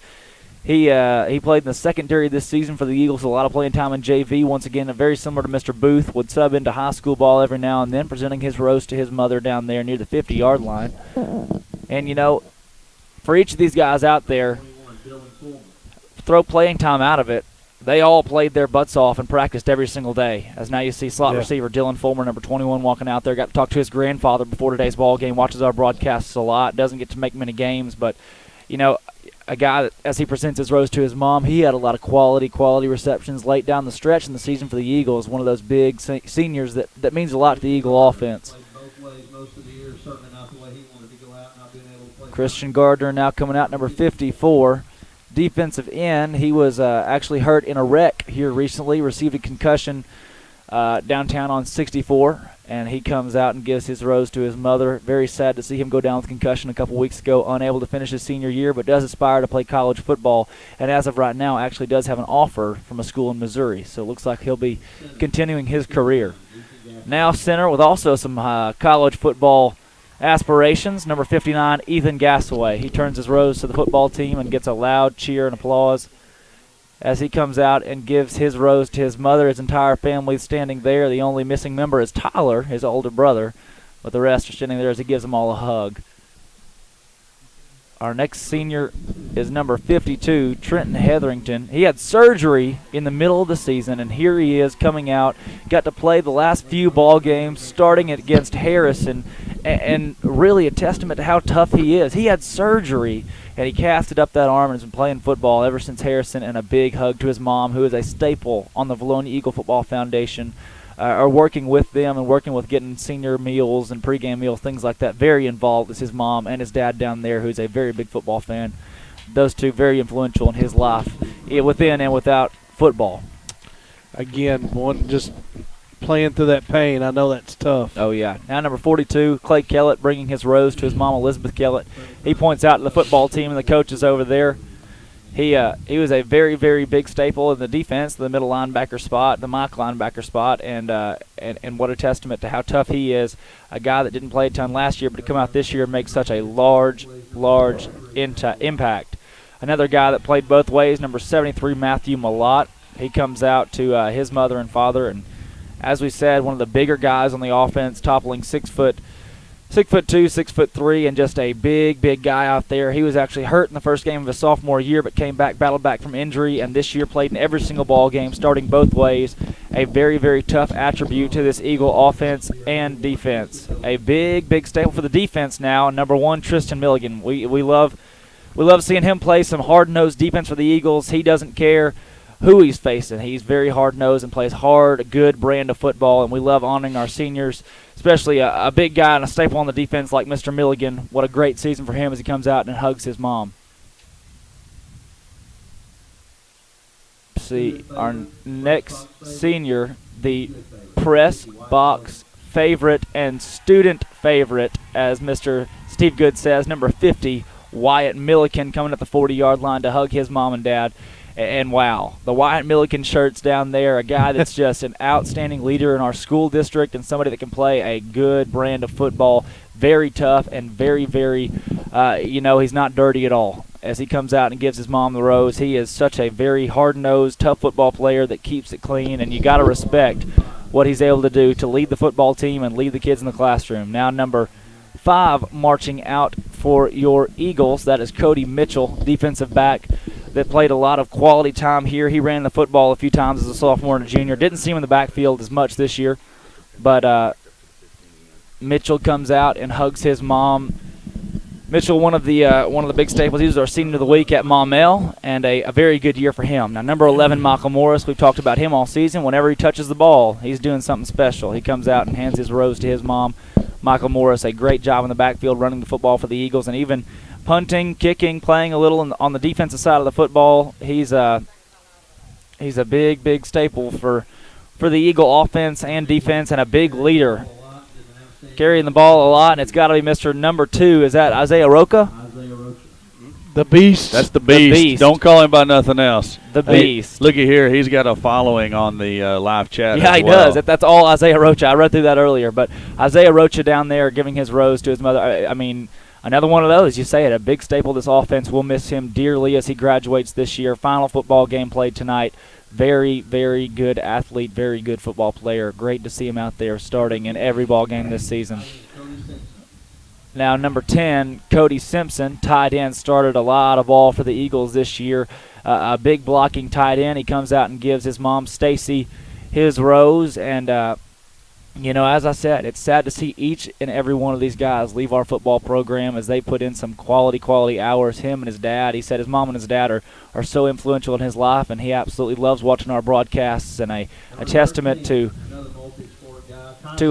a guy that really is devoted and cares about his brothers out here. Now Tyson Wirtz, number 13, the leading receiver for Eagle offense this year, and a leader on the basketball court and the football field.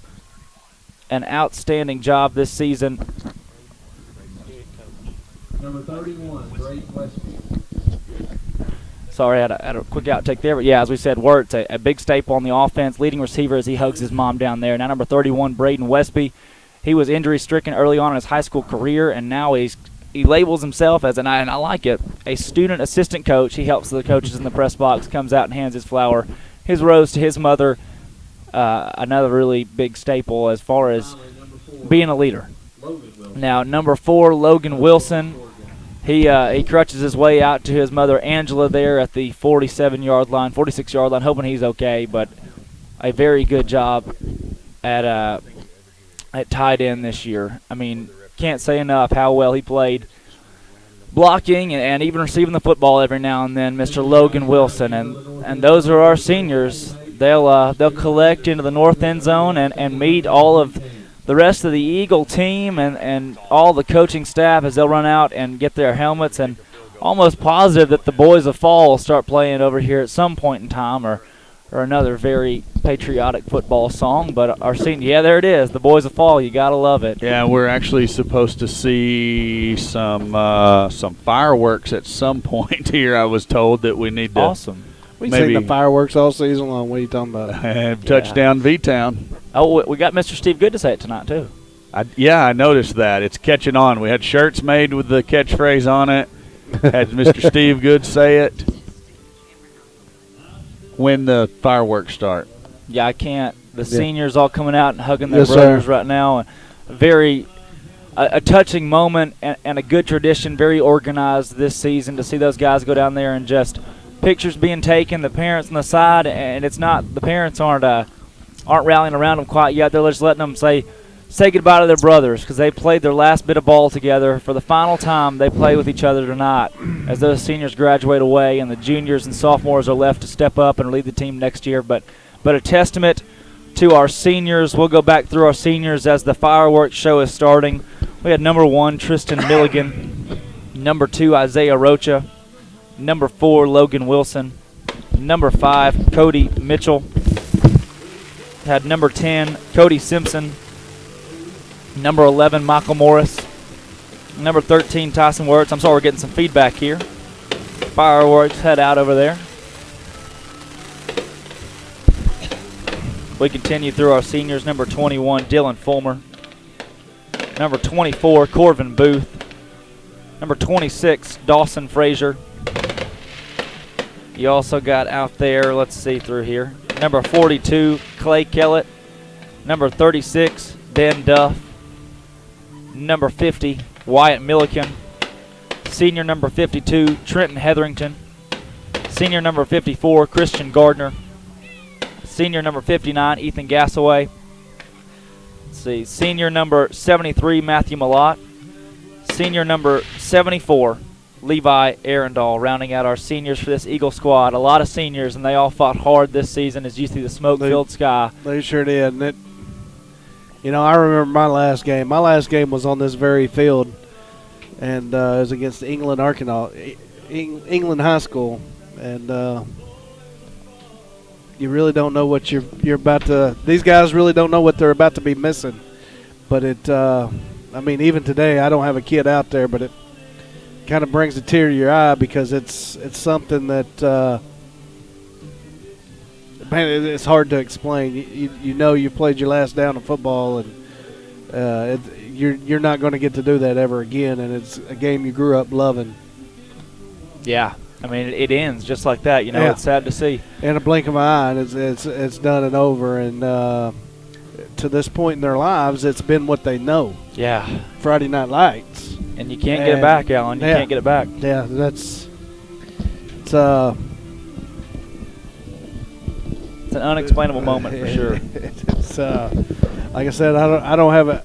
I remember the feeling, and it's almost like what now? I mean, you look at those guys, and they fought a 1-9 season this year, but they didn't give up. No, those guys were hard-nosed football players. They were, and they fought till the very end. Oh yeah. And sometimes, well, not sometimes, to fight like they fought with the record they had, they came out and they gave their all every down that they were on the field. And for that, you've got to applaud them. Yeah. Because it would have been so easy to give up, but that goes back to their character, the way they were raised, the kind of ball players they are. There just was no give up in any of these players. Yeah. And a staple this year. I mean, absolutely outstanding to see those guys and talk to them preseason. They all fought so hard, and to fall to Greenbrier, their rival team, here in the last ball game, it hurts. It hurts to end it right here. It hurts. Had big playoff aspirations preseason and just fell short. And even winning that game, they're going to have some of these same feelings.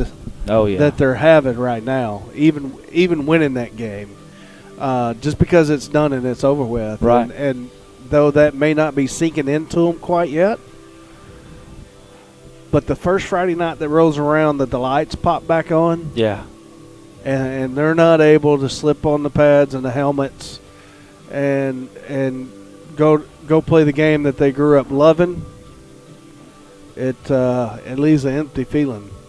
Yeah. Did you see the parents taking the field out there with those guys?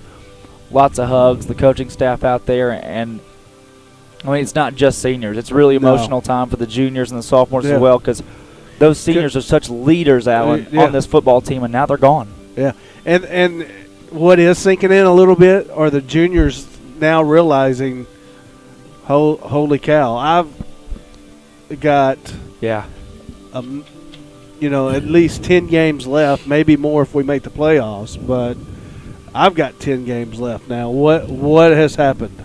Yeah, I mean, just like that, and we said it comes to a close, and it's sad to see as even the student section goes out there, and those guys fought all year in the student section. The students recognize that, the teachers recognize that, and even some of these coaches standing off the side, just giving those guys their time to, I don't want to say cry it out, but really cry it out. Well, it is. I mean, it's so emotional.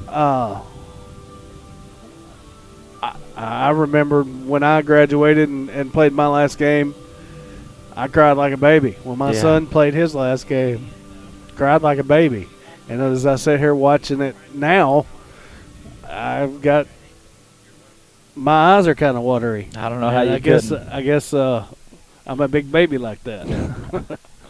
But well, guys, I want to take a chance to say thank you again to our sponsors, DNN Construction and the Charlie Roller Foundation. The only sponsors this year. We discussed the possibility of having some others. The decision was made with the Football Foundation to leave the inaugural season of Eagle Vision and the first ever live video broadcast of any sporting event from Valonia Athletics with those two sponsors, since they were the ones who stepped up and donated the money. They jumped out on a limb, so to speak. They did. They didn't know how this was going to turn out. We hope it was a quality product for everyone, and we hope all of you guys that have tuned in enjoyed watching us or listening to us. Not watching us, watching the football team, listening to us talk about it. I'm honored to have been a part of it, as I know my partners Alan Wade and Drake Toll are as well.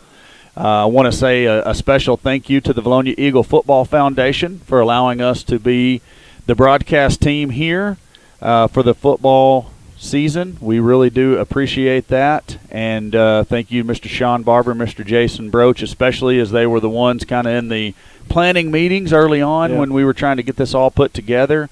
And, I just want to say it's an honor to be a lifelong Valonia resident, have been here my entire, I guess it's actually 13 years of school if you count kindergarten. Yeah. Did I add that up right, Drake? Yeah. I struggle with math on the spot sometimes. I'm really good at math. I just struggle on the spot sometimes. But either way, spent my whole life here and glad to be able to give back to the community. And, again, we've heard a lot of positive comments from everyone out there, and we hope you continue to appreciate the Valonia Eagle football live stream broadcast for many years to come. Oh, yeah. So thank you to everyone involved, and thank you to all you viewers at home. We do certainly appreciate it.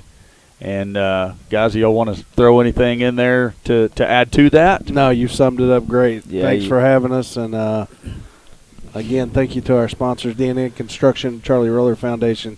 Without them guys and the Valonia Football Foundation, we would not be able to bring you the broadcast. And, we're going to strive to make it better next year, saying that they let us stay on the mics and going into this off season trying to get better, just as the football team does. Definitely a laundry list of things that we can do to improve from a personal standpoint, maybe even in a production value standpoint as well. So blessed to have what we had to work with here. Really thankful to have the guys that we had on the team this year. Oh yeah, Josh, Steve. I mean, you look at those guys. You really got to give those guys credit. Mr. Mr. Rick Bernard Mr. spotting Rick, for yeah. us. Josh Aldridge pulling double duty, sometimes spotting, sometimes camera work. Steve Austin on the camera, best cameraman Oh, my goodness. in the state. Billy Sal, Mike Wilson up in here with us. Billy Sal guest appearance as color analyst one He night was. at Yeah. a junior high game. Mike Wilson helping out camera wise. So a lot of people pitching in and helping. We do appreciate that as well. Yeah, you got to love it, guys. And I'll tell you, I'll be honest with you, to have the honor for us three to be able to call these ball games and even the quirky jokes and the fun times that we've had, it's been an awesome season and a fun 10 games. I could go another round of 10 games, no problem. Even the sideline report and all that stuff, it's just been a really fun season and a really fun experience for me. And this entire broadcast, this entire beneficial system for the community means a lot to me, and I know it does to you guys too. Thanks so much for the opportunity, for you guys for helping out, and I'm so glad that y'all have committed yourselves so well to really benefiting the community and the school. Absolutely. So, with all of that being said, again, thanks to everybody that's tuned in at home. We look forward to seeing you again next year on Eagle Vision. That is brought to you by the Valonia Eagle Football Foundation, and this year D&N Construction and the Charlie Roller Foundation. For Mr. Alan Wade and Mr. Drake Toll, and one last time for the Eagle football season, this is Corey Erie signing off from Eagle Vision. Peace out. Out.